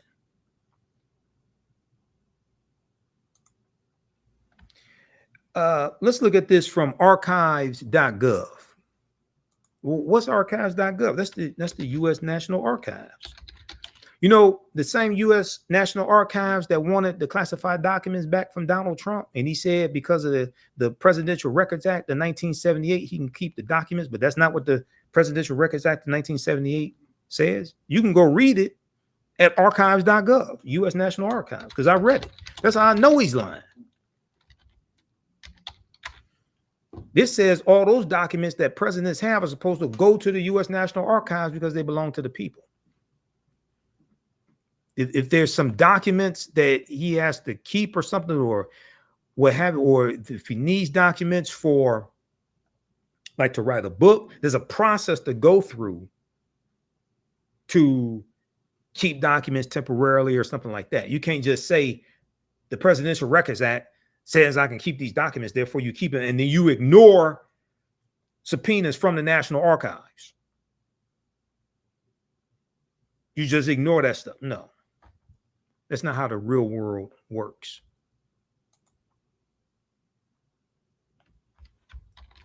Okay, Social Security Act 1935. Read this at archives.gov, U.S. National Archives, because I go to archives.gov to do research. Social Security Act 1935. On August 14th, 1935, the Social Security Act established a system of old age benefits for workers, benefits for victims of industrial accidents, unemployment insurance, and aid for dependent mothers and children, persons who are blind, and persons with disabilities. That was created in 1935, and that was created largely for white people and white women. That was not created for African Americans. Before the 1930s, the support for the elderly was a matter of local, state, and family concern. On January 17th, 1935, President Franklin Delano, not Delano, Delano, Delano, Roosevelt sent a message to Congress asking for Social Security legislation. The same day, Senator Robert Wagner of New York and Representative David Lewis of Maryland introduced bills reflecting the administration's views. Okay, so read the rest of this here. This deals with the welfare system that the Black conservatives say was created by President Johnson. That was created during the Great Depression, and that was part of the Social Security Act of 1935. And that was for white people.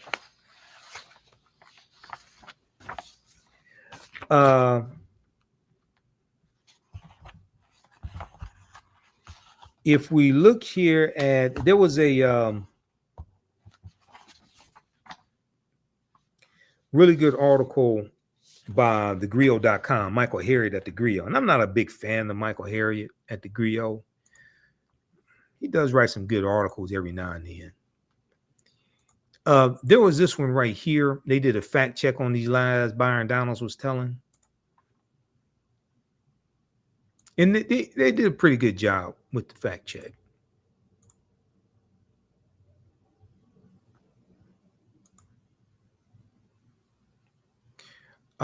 This article right here. Byron Donalds implied Black people were better off under Jim Crow, so we checked. Byron Donalds implied Black people were better off under Jim Crow, so we checked. Okay, this is from thegrio.com, picked up by Yahoo News, written Friday, June 7th, 2024, by Michael Harriot. This is Byron Donalds right here. He's a straight up idiot.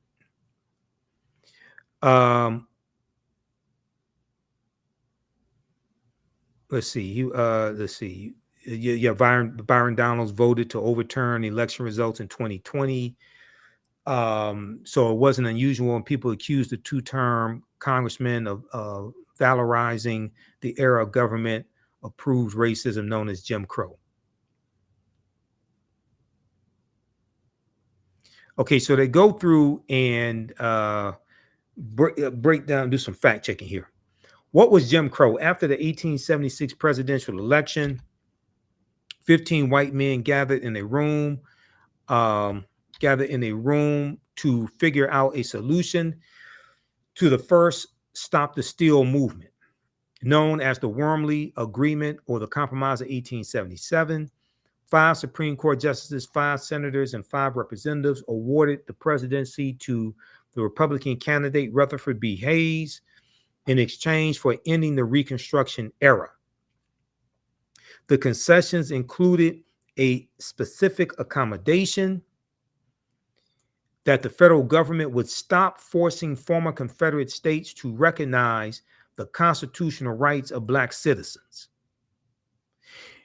Now, notice how none of these Black conservatives want to tell you that the Republican Party turned their backs on African Americans. And this is one of the reasons why Reconstruction ended. Because the Republicans sided with the Democrats and said, if you let Rutherford B. Hayes become president, He removed the Union troops out of the South. Therefore, you can take back control of the governments and you can do whatever you want to do. None of these black MAGA conservatives / Republicans, notice how none of them tell you this. This is documented history. Legislatures in northern and southern states immediately created a series of racially discriminatory policies that became known as Jim Crow laws. For 100 years, from the end of race-based slavery until the passage of the Civil Rights Act in 1964, every black person in America lived under this constitutionally enforced government-approved system of white supremacy. Because of Jim Crow, the black codes created after emancipation were now the law of the land. Segregated schools were mandatory under Jim Crow. Under Jim Crow, it was perfectly fine to disenfranchise black voters and ban non-white people from living where they wanted. Jim Crow excluded black taxpayers from using facilities built and maintained with their tax dollars. Like, for instance, you couldn't use, generally speaking, you couldn't use the public library. Public library was for white people, but your taxpayer dollars are funding the public library. You may not have been able to be a police officer or work in city government, but your taxpayer dollars are funding city government and paying for the police officers. Or you can serve as a fireman. Couldn't work for the fire department, but your taxpayer dollars are funding the fire department.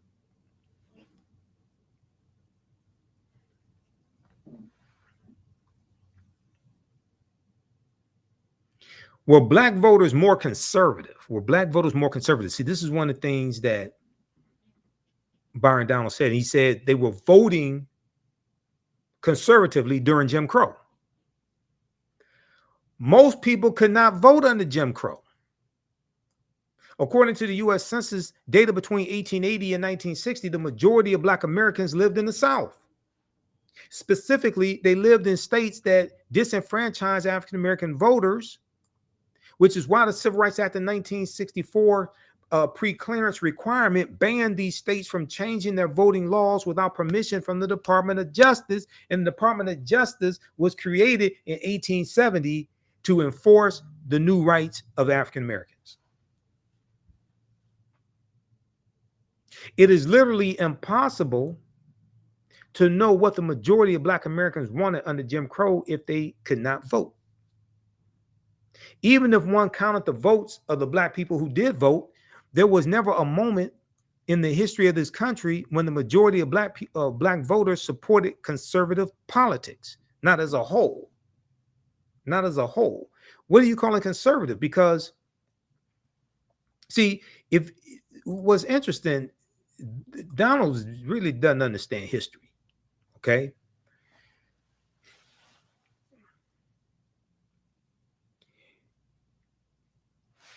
The Democratic Party was taking back control of the state legislatures during Jim Crow. They're rewriting state constitutions, imposing segregation laws, poll taxes, literacy tests, things like this. So what are you calling conservative? The Republicans were the ones who were the radicals fighting against that. So when you say African Americans were voting conservatively, what the hell were they voting for? And how were they voting conservatively?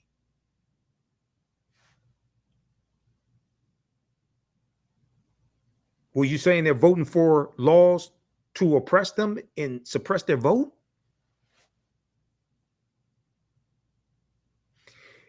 The name of that event that Byron Donalds was speaking at, if I remember correctly, I think it was called Cognac and Cigars. I think that's the name of the event, Cognac and Cigars. I think Byron Donalds had too much of that cognac. And now he stuck his foot in it And now he has to go with the bit.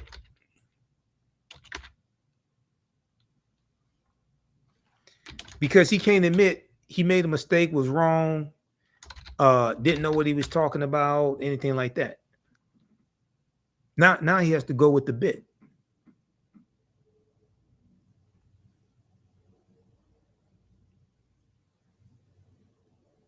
Yeah, New York Times. Yeah, it was called. Yeah, right here. Byron Donalds, Trump VP contender, suggests Jim Crow era had an upside. New York Times. Right here.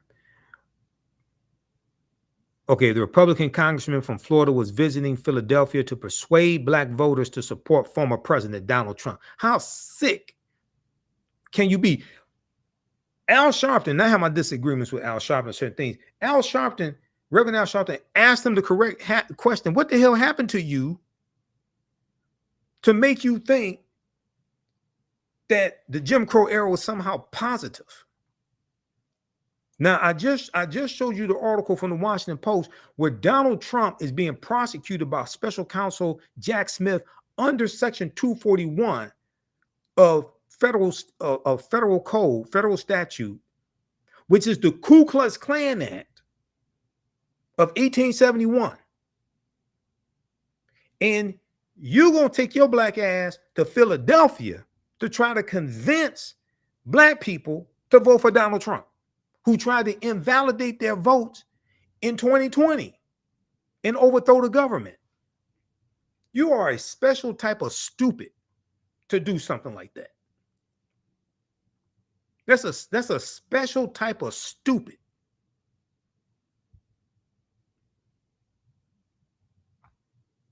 Yeah, Congress, Cognac, and Cigars. That's the name of the event. I think he had too much cognac. That's what I think happened to him. He got carried away. He had too much cognac. Made a damn fool out of himself. I mean, it's not the first time he made a fool out of himself, but he really put his foot in it this time.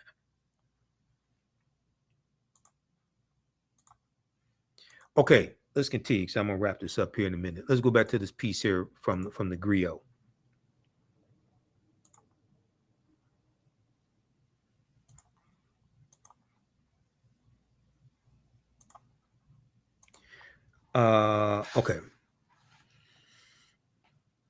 Okay, now shortly after the Civil War ends 1865, Southern Republicans started the anti-black Lily White movement to prevent black voters from gaining control of the party.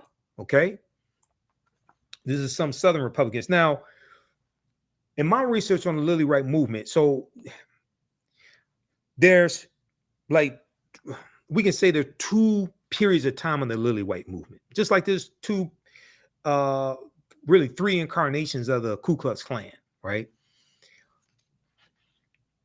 The big incarnation of the Lily White movement is in 1928, when Republicans nominate Herbert Hoover to be president, and they appeal to Southern segregationist Democrats in 5 former Confederate states to get them to vote for Herbert Hoover as president. And they are pushing African Americans out of the Republican Party, ignoring our needs, ignoring our concerns, ignoring the rise of the Ku Klux Klan. Okay, this is the Lily White movement that really is looked at. That's really looked at the beginning of what is called the party realignment. The party realignment, and the party realignment is the shifting between the ideologies of the Democratic Party and Republican Party, and you have a lot of Southern segregationist Democrats that leave the Democratic Party and go to the Republican Party. Okay, that's the party realignment. Read this article here from ChicagoMag.com.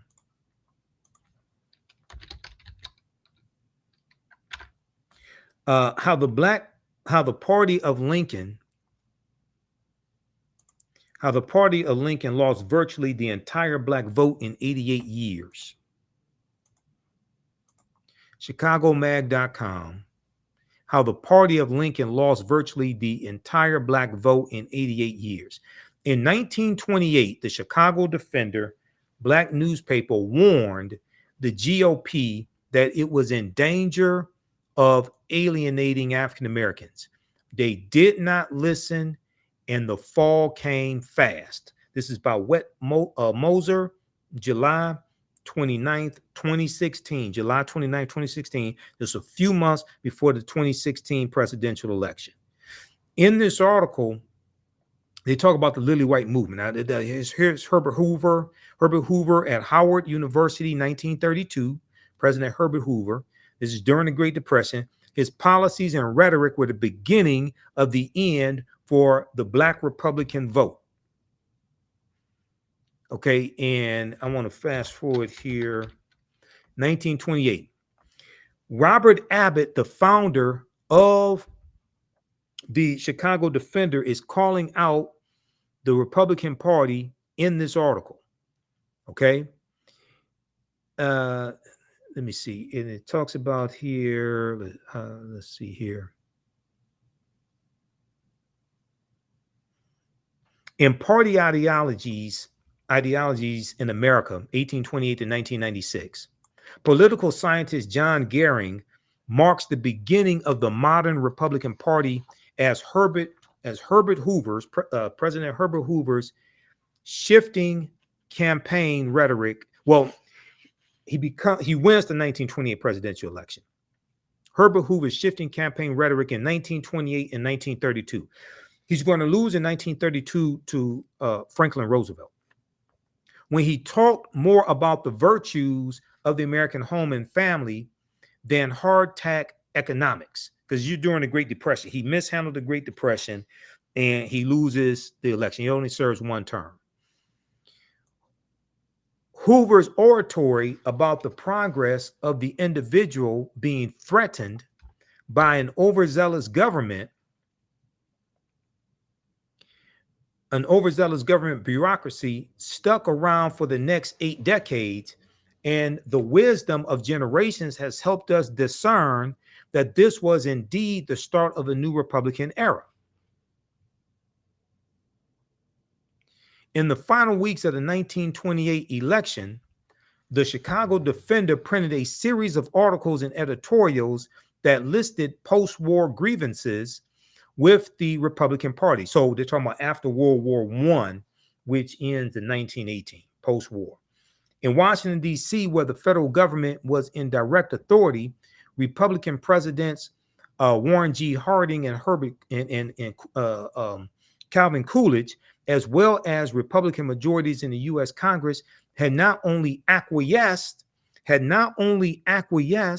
or given into or surrendered to the segregation of public transit, but failed to stop or even criticize parades of thousands of Ku Klux Klansmen before the White House, because the Klan was rejuvenated by the movie The Birth of a Nation that debuted February 8th, 1915, and then the Klan becomes very powerful in the 1920s. So the Republican Party is ignoring the rise of the Ku Klux Klan. They're ignoring the needs of African Americans, and they're starting to push us out of the Republican Party. This is known as the Lily White movement of 1928. The newspaper was particularly dissatisfied. Chicago Defender was particularly dissatisfied with the current Republican nominee for president, Herbert Hoover, who has spoken favorably of making the party lily white.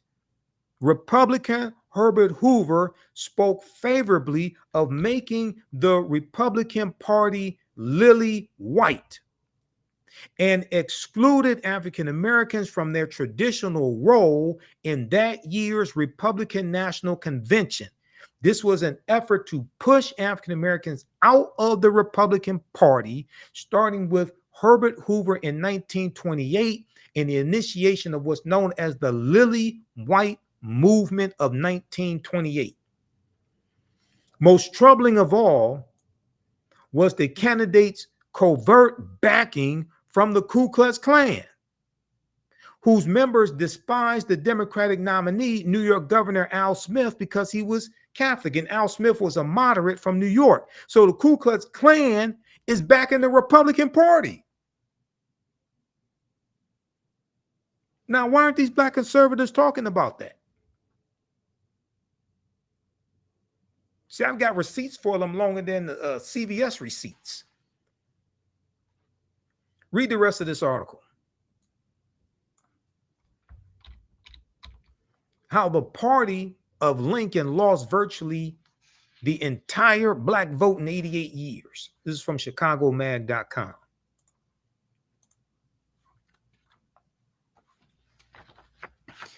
Okay, now I'm going to wrap this up here in a few minutes because this is my second 2-hour presentation that I did today. Okay. Give us a thumbs up, give us a heart, give us a like on this broadcast. How you all like this type of information?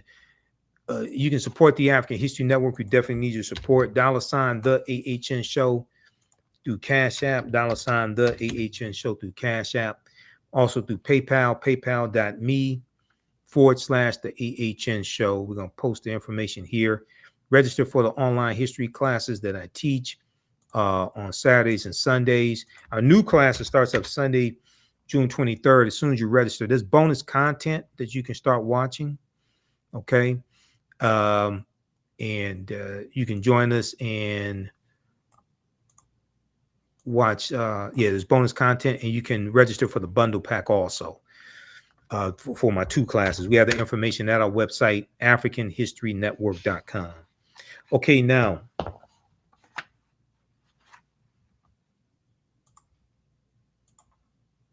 let's go back to this piece here from theroot.com because they dealt with some good history here. Some of the dates that I have may be slightly different than some of theirs, but overall, you know, they did their thing. I'll give it to them. They did some good research.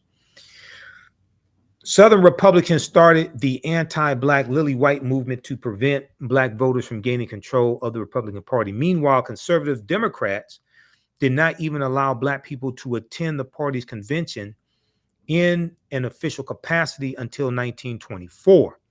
Although majority of black voters supported Franklin Roosevelt's presidential campaign, it was not until 1948 that most black voters considered themselves Democrats. It was not until 1948 that most black voters considered themselves Democrats. By then, white voters had fled the Democratic Party precisely because the party was no longer conservative. Now, research I've done, you'll see some of them leaving in 1948, but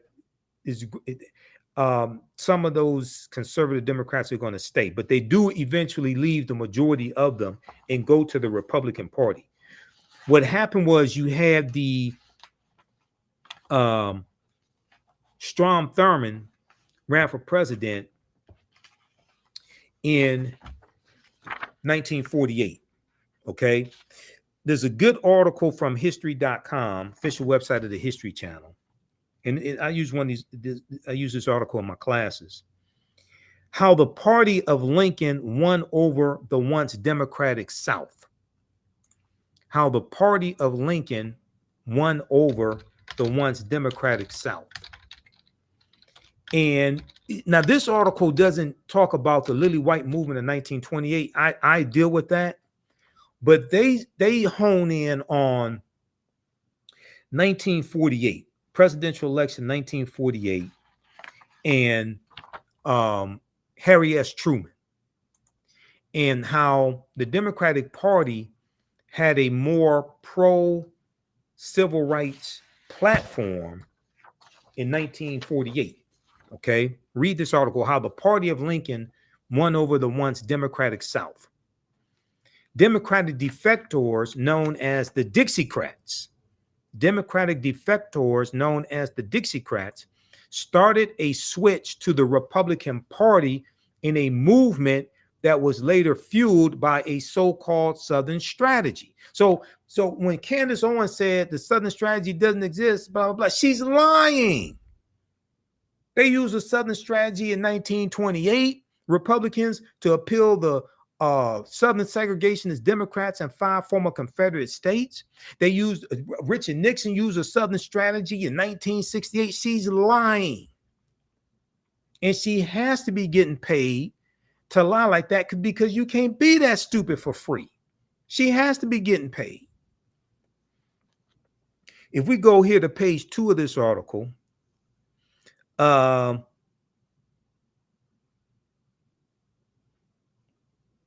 let's see. After the Civil War, the Democratic Party's opposition to Republican Reconstruction legislation solidified its hold on the South. The Democratic Party, quote, the Democratic Party came to be more than a political party in the South. It came to be a defender of a way of life, Goldfield says. And they're citing David Goldfield, author of the book on American politics called The Gifted Generation When Government Was Good. It came out in November 2019. He said, and that way of life was the restoration of much as possible of white supremacy. That way of life was the restoration as much as possible of white supremacy. The Confederate statues you see all around were primarily erected by Democrats. Okay. Now, this is before the party realignment is completed and the Southern segregationist Democrats leave to join the Republican Party. Up until the post-World War II period, World War II ends in 1945, the party's hold on the region was so entrenched that Southern politicians usually could not get elected unless they were Democrats. But when President Harry S. Truman, a Democratic Southerner, introduced a pro-civil rights platform at the Democratic Party's 1948 convention, a faction of the Democratic Party walked out because African Americans going back to 1928 and going back to 1932, when Franklin Roosevelt runs against Herbert Hoover, we started slowly going over to the Democratic Party. We found them more receptive to our issues. We were being pushed out of the Republican Party, and the Republican Party was increasingly ignoring our issues. These defectors, known as Dixiecrats, held a separate convention in Birmingham, Alabama.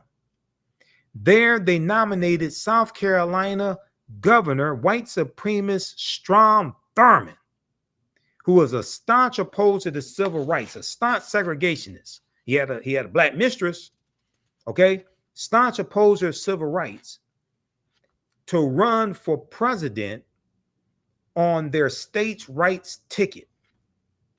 He was nominated to run for president on the Dixiecrats states' rights ticket. Although Strom Thurmond lost the election to President Harry S. Truman, he still won over 1 million popular votes. Quote, it was the first time since before the Civil War that the South was not solidly Democratic, Goldfield says. And that began the erosion of the Southern influence in the Democratic Party. After that, the majority of the South still continued to vote Democratic because it thought of the Republican Party as the party of Abraham Lincoln and Reconstruction. The big break did not come until President Lyndon Baines Johnson, another Southern Democrat from Texas, signed the Civil Rights Act in 1964 and the Voting Rights Act in 1965. Though some Democrats had switched to the Republican Party prior to this, that's true, many did, prior to 64 and 65, quote, the defections became a flood. The defections became a flood after Johnson signed these acts. And so the political parties began to reconstitute themselves, Goldfield says. Then in 1964, Senator Barry Goldwater of Arizona, a Republican, runs for president against Lyndon Baines Johnson, and Barry Goldwater ran on an anti-civil rights platform. So most African Americans naturally voted for Lyndon Baines Johnson because it made sense. The change was not total or immediate. During the late 1960s and early 70s, white Southerners, still transitioning away from the Democratic Party, newly enfranchised Black Southerners voted and continued to vote Democratic. And even as Republican Richard Nixon employed a Southern strategy, share this article with Candace Owens because she doesn't know what the hell she's talking about. And even as Republican Richard Nixon employed a Southern strategy that appealed to the racism of Southern white voters, former Alabama Governor George Wallace, who wanted segregation now, segregation tomorrow, segregation forever, ran as a Democrat in the 1972 presidential primaries. Now, he ran for president in 68 and lost. He didn't run as a Democrat in 68. He ran as a third-party candidate in 68. He got 46 electoral college votes from 5 former Confederate states in 1968. That was the last time a third-party candidate won a single electoral college vote. 1968. This is why voting third party is ridiculous if you actually understand how the electoral college works. Takes 270 electoral college votes to become president-elect. You become president-elect by winning the popular votes in each state. You win the popular votes in each state. You win the electoral college votes in each state by winning the popular vote in each state. Anybody tells you the popular vote does not matter is lying to you. Or they don't read. They haven't read the U.S. Constitution. Popular vote does matter. It's the popular vote per state that matters. And that's, you become president-elect by winning 270 electoral college votes to that are awarded by the states. This is before the electoral college votes. The electoral college doesn't vote until the first Monday following the second Wednesday in December, which usually falls in the middle of December.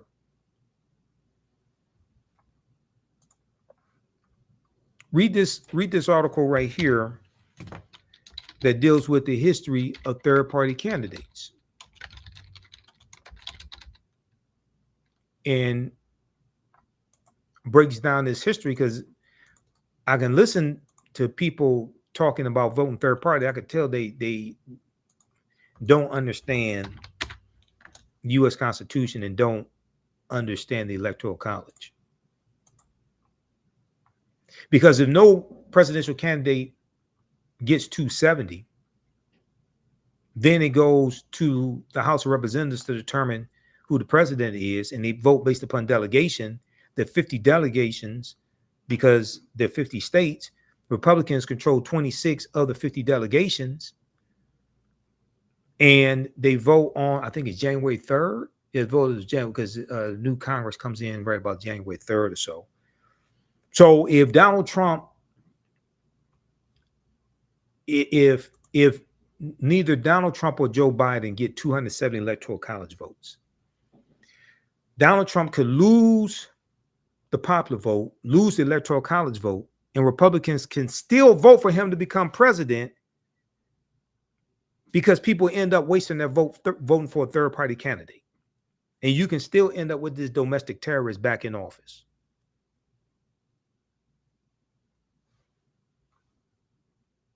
And the U.S. Senate determines who the vice president will be. A romp through history's most successful third-party presidential candidates. A cavalcade of populists, socialists, and segregationists came long before Ralph Nader and Ross Perot, July 3rd, 2023, for Slate.com. Fantastic article. Fantastic historical article. Go check this out, okay? Because I hear these people out here talking, and I can listen to them and tell they don't understand history, don't understand the U.S. Constitution, don't understand the Electoral College, which created the U.S. Constitution.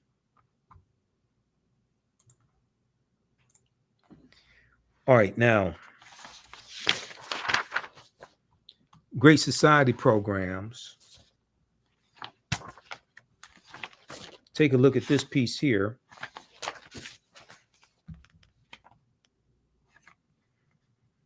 Because I got two more I'm going to show you, because we're going to talk about three very quickly here.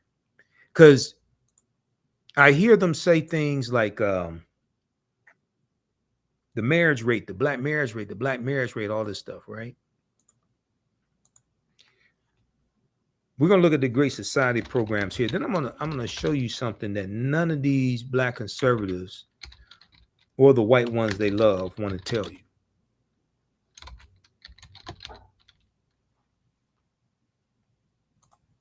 Great Society program. This is at history.com, official website of the History Channel.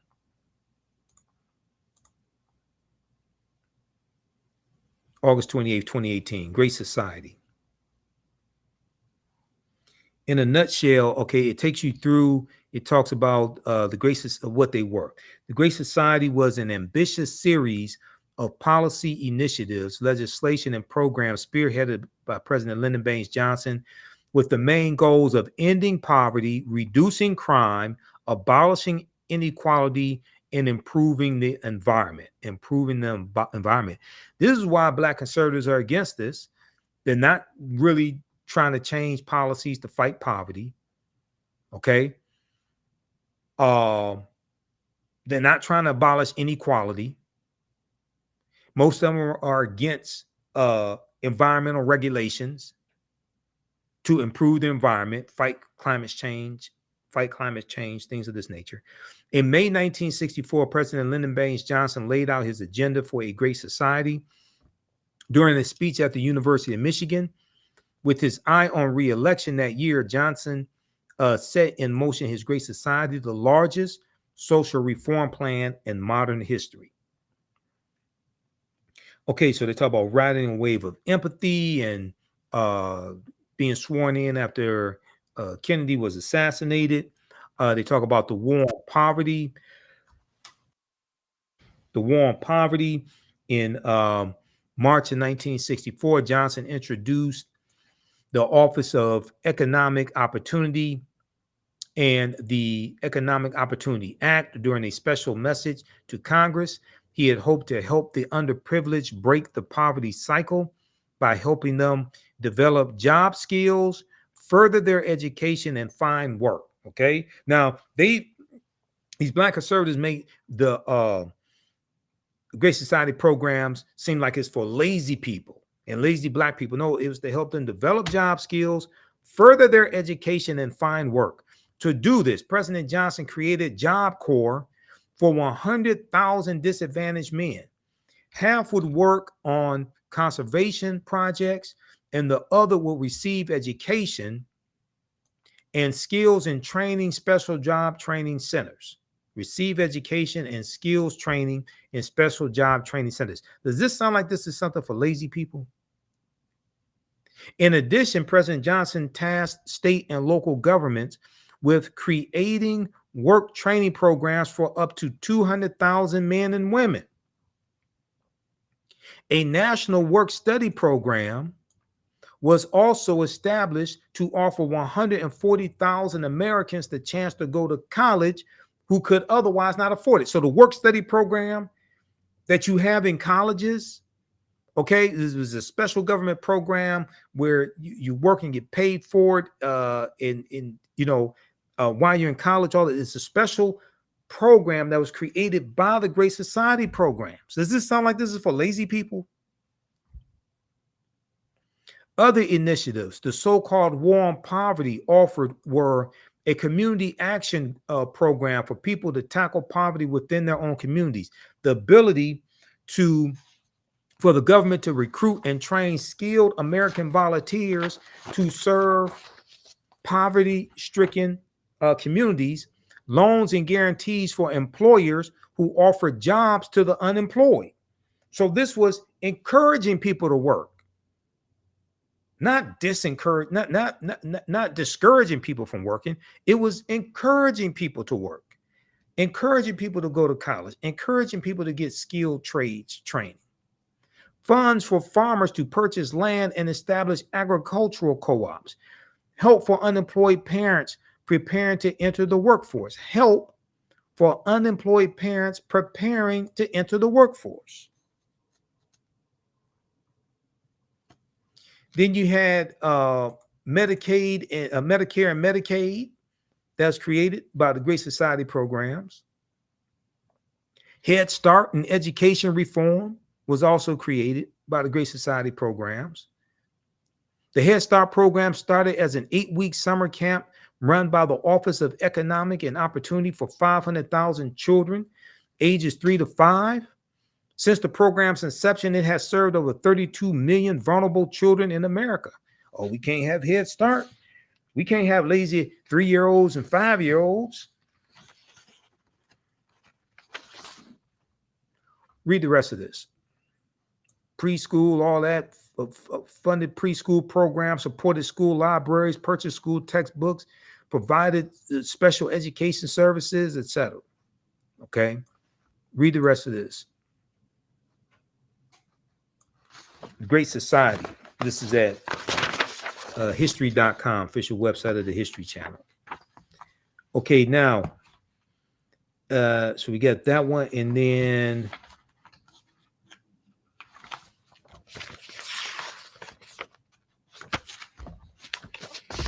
this one here is from snaptohealth.org. Snaptohealth.org, and it gives a timeline of the history of welfare.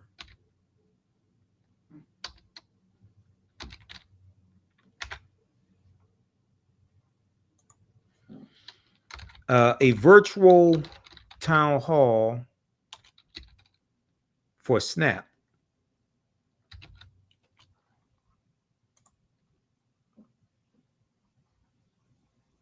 And deals with the history of WIC, all of that right here.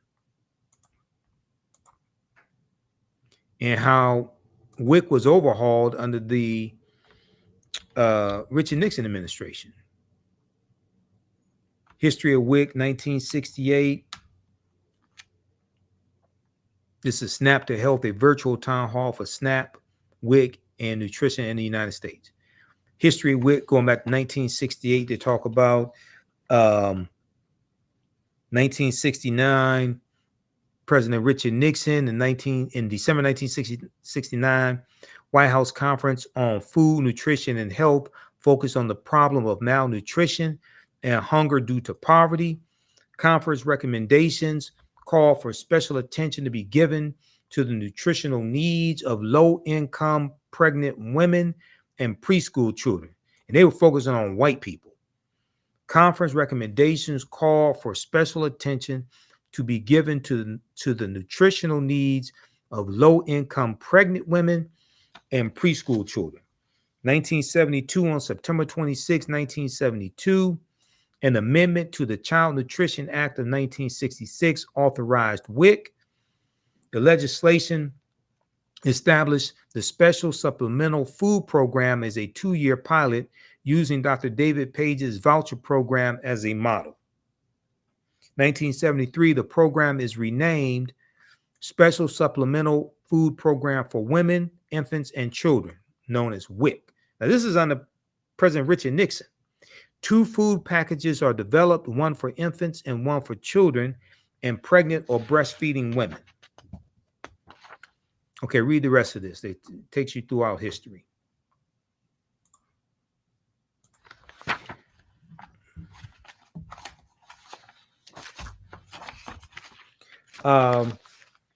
So they like to talk about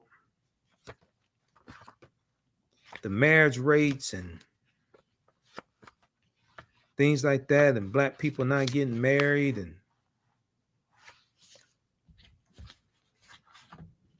all of that, right?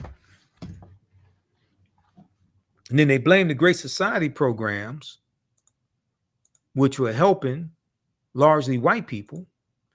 They blame the Great Society programs and say this broke up the black family.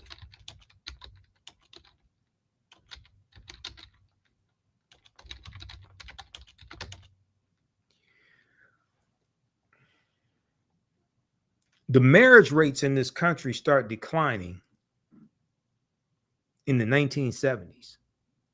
Really start declining in the 1970s, and you see an increase in the divorce rates. Do you know what law made it easier to get a divorce in the US?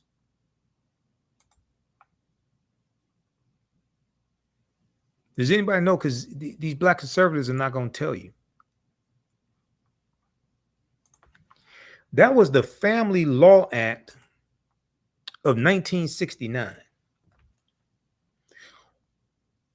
Let's look at this article here from CNN.com. What is no-fault divorce and why do some conservatives want to get rid of it?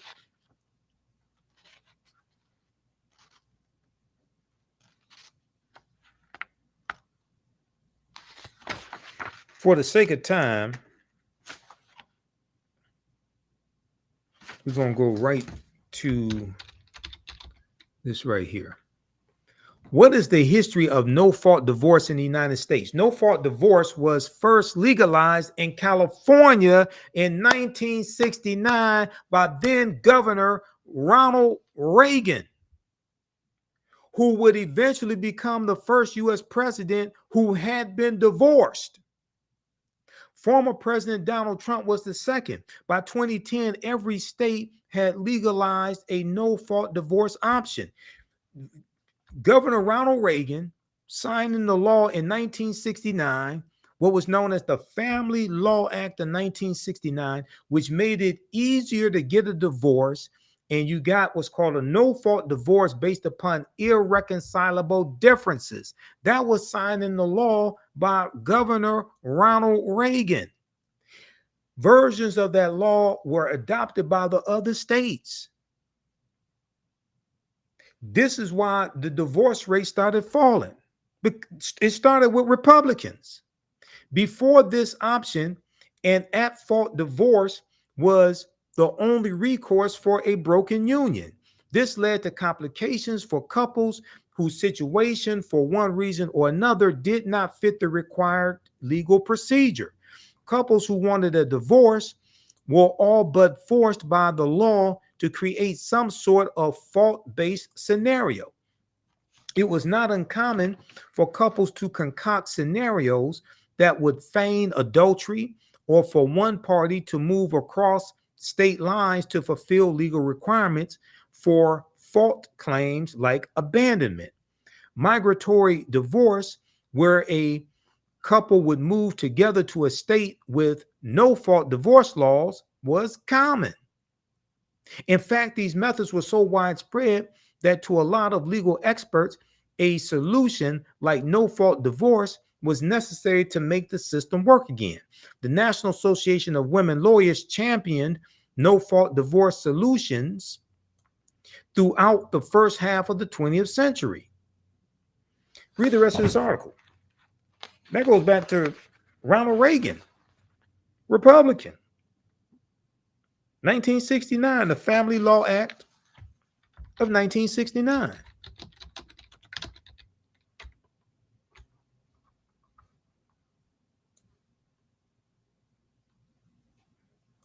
So read that article from CNN.com. What is no-fault divorce and why do some conservatives want to get rid of it? It's from November 27th, 2023. Interesting how these conservatives don't want to tell you all this. So you have them saying the divorce rate, and black families are together, things like this. They want to blame Lyndon Johnson. Don't want to tell you that what really contributed to divorce rates was the Family Law Act of 1969 coming out of California, signed a law by Republican Ronald Reagan. They don't want to talk about how the automation in a lot of these auto plants made it harder for African-American men to get jobs. And that goes back to the article from theroot.com that I showed you, welfare fathers and those persistent myths. Then also this piece here from InTheseTimes.com by Marilyn Katz. This breaks down a lot of that history as well. A half century after Detroit uprising, city still stranded by capitalism and government.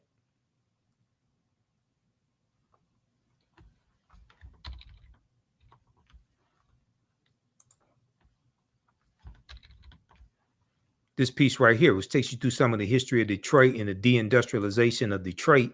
And they talk about how a half century after Detroit uprising, city still stranded by capitalism and federal government. One of the things they deal with in this article, Marilyn Katz, how federal policy and the big auto industry drove black blight and white flight. And she deals with how the General Motors, Ford, and Chrysler got filthy rich through government contracts during World War II to make military equipment and military vehicles, things like this. The expressways run through African-American communities in the 1950s and 60s, wiping out homes, wiping out businesses that we had. Then the new factories are built. The factories are being moved from the inner city out to the suburbs. And when these factories are being built out in the suburbs, they're built on what's called sprawling horizontal campuses. Sprawling horizontal campuses on former farmland in the Detroit suburbs and in Ohio, Indiana, and Canada. Between 1947 and 1958, the Big Three built 25 new factories. None of them were in Detroit. And when they're building these factories, these new factories on these sprawling campuses, they've integrated more automation into the factories, and it eliminated a lot of low-level, entry-level jobs that many of our grandfathers and great-grandfathers got when they moved up here from Mississippi, Alabama, Tennessee, things like this with their families. Taking at face value, this made sense as Detroit then lacked the land for the new horizontally integrated and automated plants. Yet, as historian Thomas Segru, and Thomas Segru wrote the book, The Origin of the Urban Crisis. This book right here,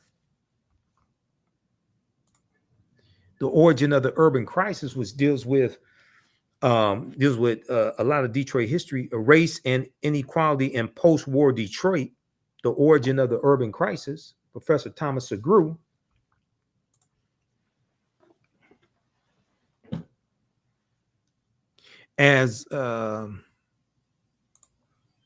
Yet, as historian Thomas Segru and others point out,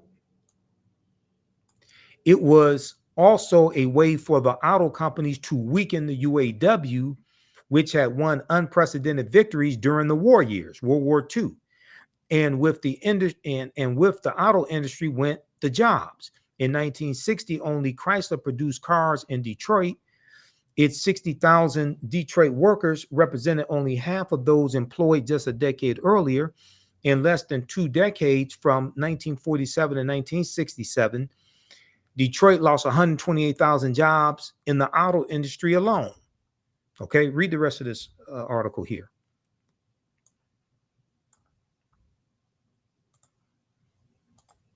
Then they like to talk about the war on drugs and the 94 crime bill and all this stuff, right?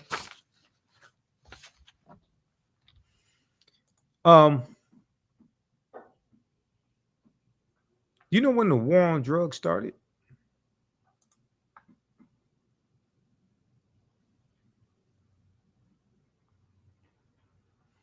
So I thought I got to go to, I think that's, is that on the Black Resistance Movements? I think it is.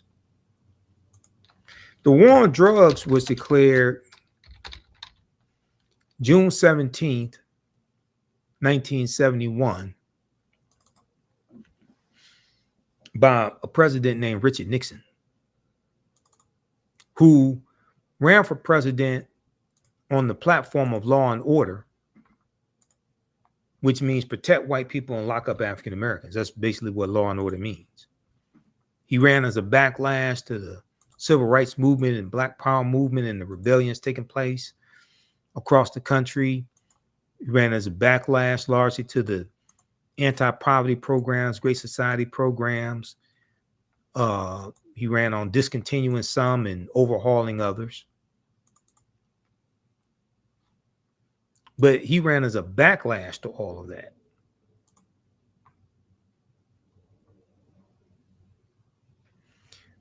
There was the article from Harper's Bazaar Weekly, and it was from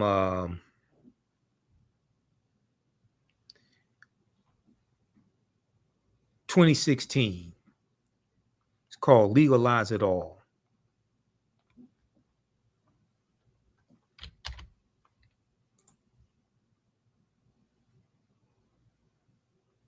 It's called Legalize It All. And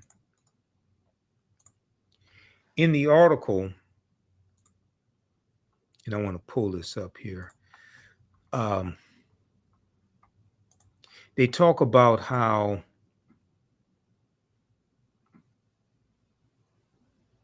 they deal with the origins of the war on drugs and Richard Nixon. And it dealt with an interview that John Ehrlichman, who was Richard Nixon's domestic policy advisor,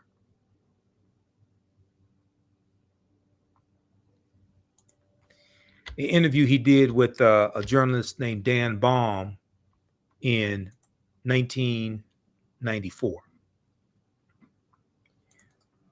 All the news outlets had stories about this.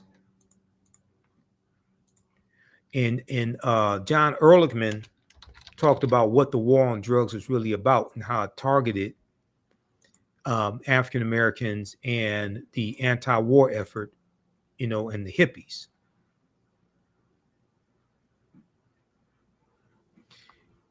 This piece right here, AtlantaBlackStar.com has an article on this.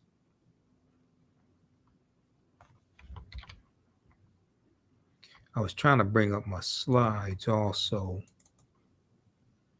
because I have this in some of my presentations.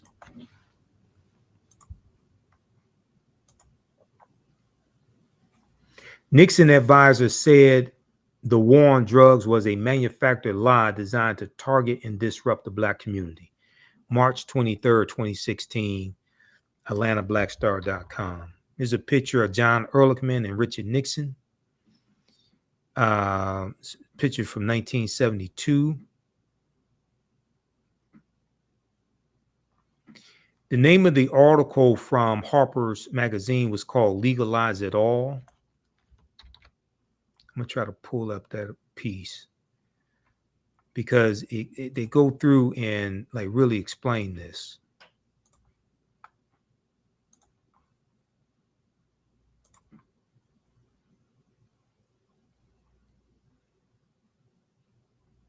I had to restart my PowerPoint presentation here. Okay, let me show you this here.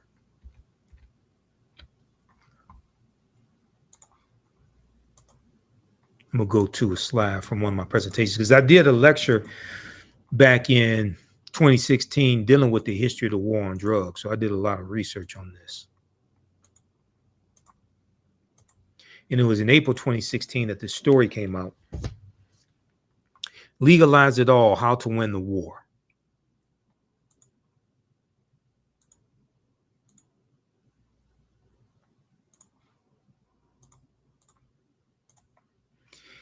In Legalize It All, the April 2016 cover story of Harper's Magazine, journalist Dan Baum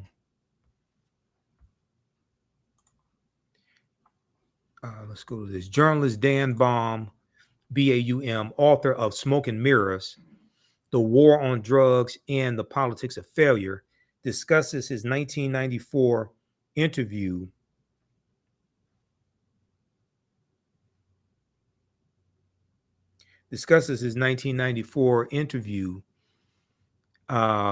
with John Ehrlichman. Now, John Ehrlichman died in 1999. He was President he was President Richard Nixon's chief domestic policy advisor and had spent 18 months behind bars for conspiracy to obstruct justice and perjury as a result of the Watergate cover-up.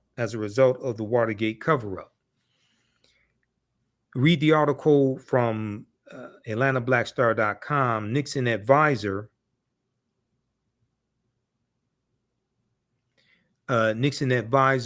said the war on drugs was a manufactured lie designed to target and disrupt the Black community. That's from March 23rd, 2016. March 23rd, 2016.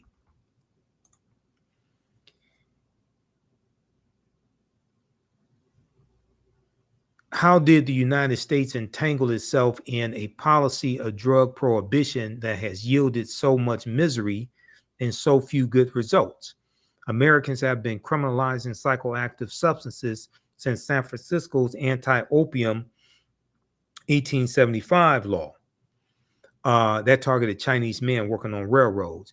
But it was John Ehrlichman's boss, Richard Nixon, who declared the first war on drugs and set the country on the widely punitive and counterproductive path it still pursues. I had tracked Ehrlichman, who had been Nixon's domestic policy advisor, to an engineering firm in Atlanta where he was working on minority recruitment. Now, this is quoting the article from theroot.com right here. Former Nixon aide claims war on drugs invented to suppress Black people. And they're citing the article from Harper's Weekly. John Ehrlichman said what the war on drugs was about. He said, "We knew we could not make it illegal to be either against the war, or be Black. But by getting the public to associate the hippies with marijuana and Blacks with heroin, and then criminalizing both heavily, we could disrupt those communities. We could arrest their leaders, raid their homes, break up their meetings, and vilify them night after night in the evening news.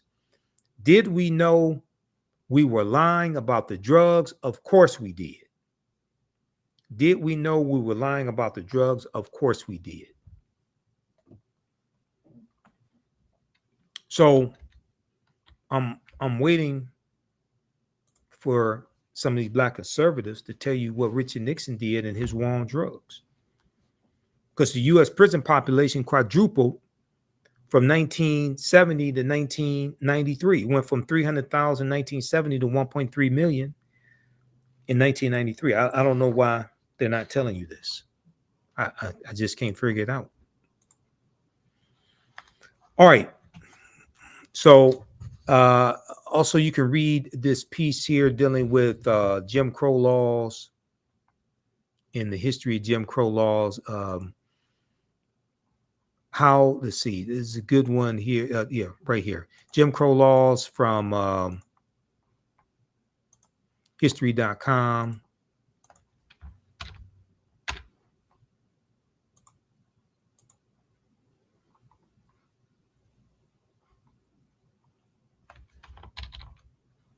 This here deals with the history of Jim Crow laws and what they were in the time period.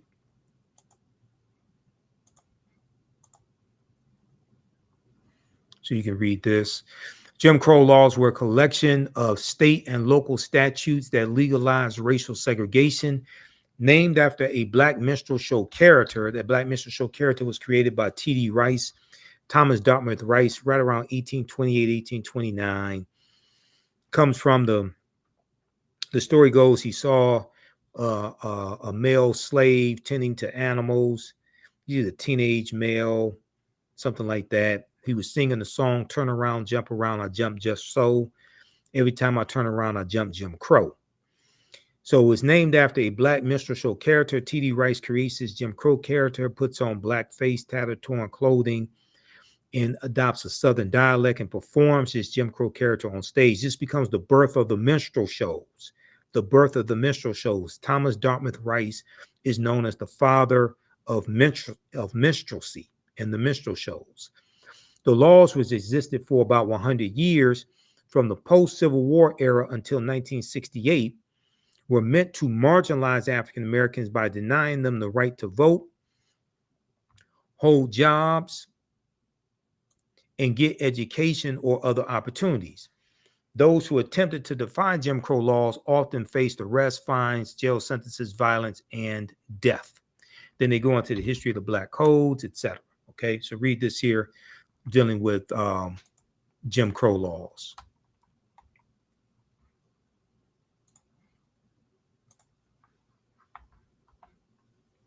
That's at history.com. There's also another really good piece that deals with how, which one is this one? Yeah. How Jim Crow laws suppressed the African American vote for generations.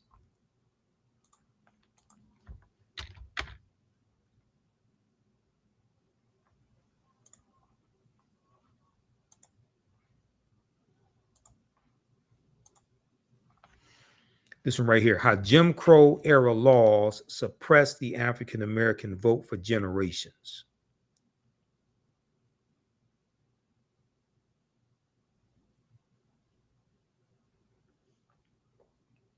In the wake of the passage of the 15th Amendment and Reconstruction, several Southern states enacted laws that restricted Black Americans' access to voting. This is from August 8th, 2023. It was last updated.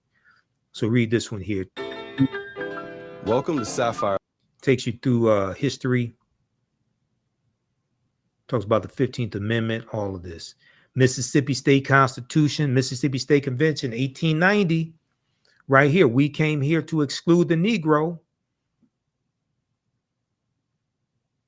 Deals with all this history. The impact of the legislation was swift. By 1910, registered voters among African Americans dropped to 15% in Georgia and under 2% in both Alabama and Mississippi, according to historian Donald Neiman in his book Promises to Keep: African Americans and the Constitutional Order, 1776 to present.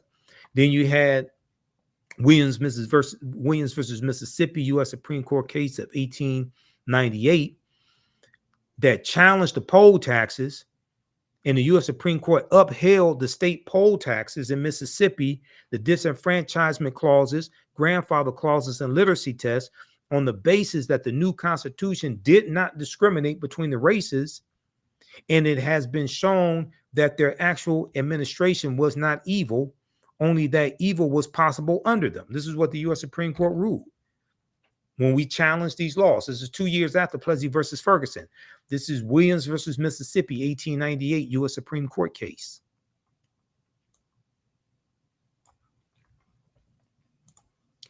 All right, look, that's going to do it for us. Visit our website, AfricanHistoryNetwork.com. AfricanHistoryNetwork.com. You can support the African History Network $ The AHN Show through Cash App and through PayPal, paypal.me/The AHN Show. Join me in Detroit at the Juneteenth events, the 14th, 15th, and 16th. Juneteenth, JubileeDET.com. Register for my online classes. Next class is Saturday, June 22nd, 4 p.m. Eastern Standard Time. Ancient Kemet, the Moors, and the Ma'afa. Understanding the transatlantic slave trade, what they didn't teach you in school. Register here. As soon as you register, you can watch the previous classes that are archived, download a lesson plan that I put together, register for my new class. Starts Sunday, June 23rd, 4 p.m. Eastern Standard Time. Black resistance movements, Haitian Revolution, U.S. Civil War, Civil Rights Movement, Black Power Movement, 1800 to 1968. Click here to register for the full class. Click here to register for the bundle for both courses, okay? This content is PG-13. You can use this with your children. It's not overly graphic or anything like that, okay? All right, I have to get out of here. Remember, at the African History Network, we focus on educating, empowering, and inspiring people of African descent throughout the diaspora and around the world, because right now it's correct wrong behavior. It's not over till we win. We're kind of forever. And we'll talk to you next time. Peace.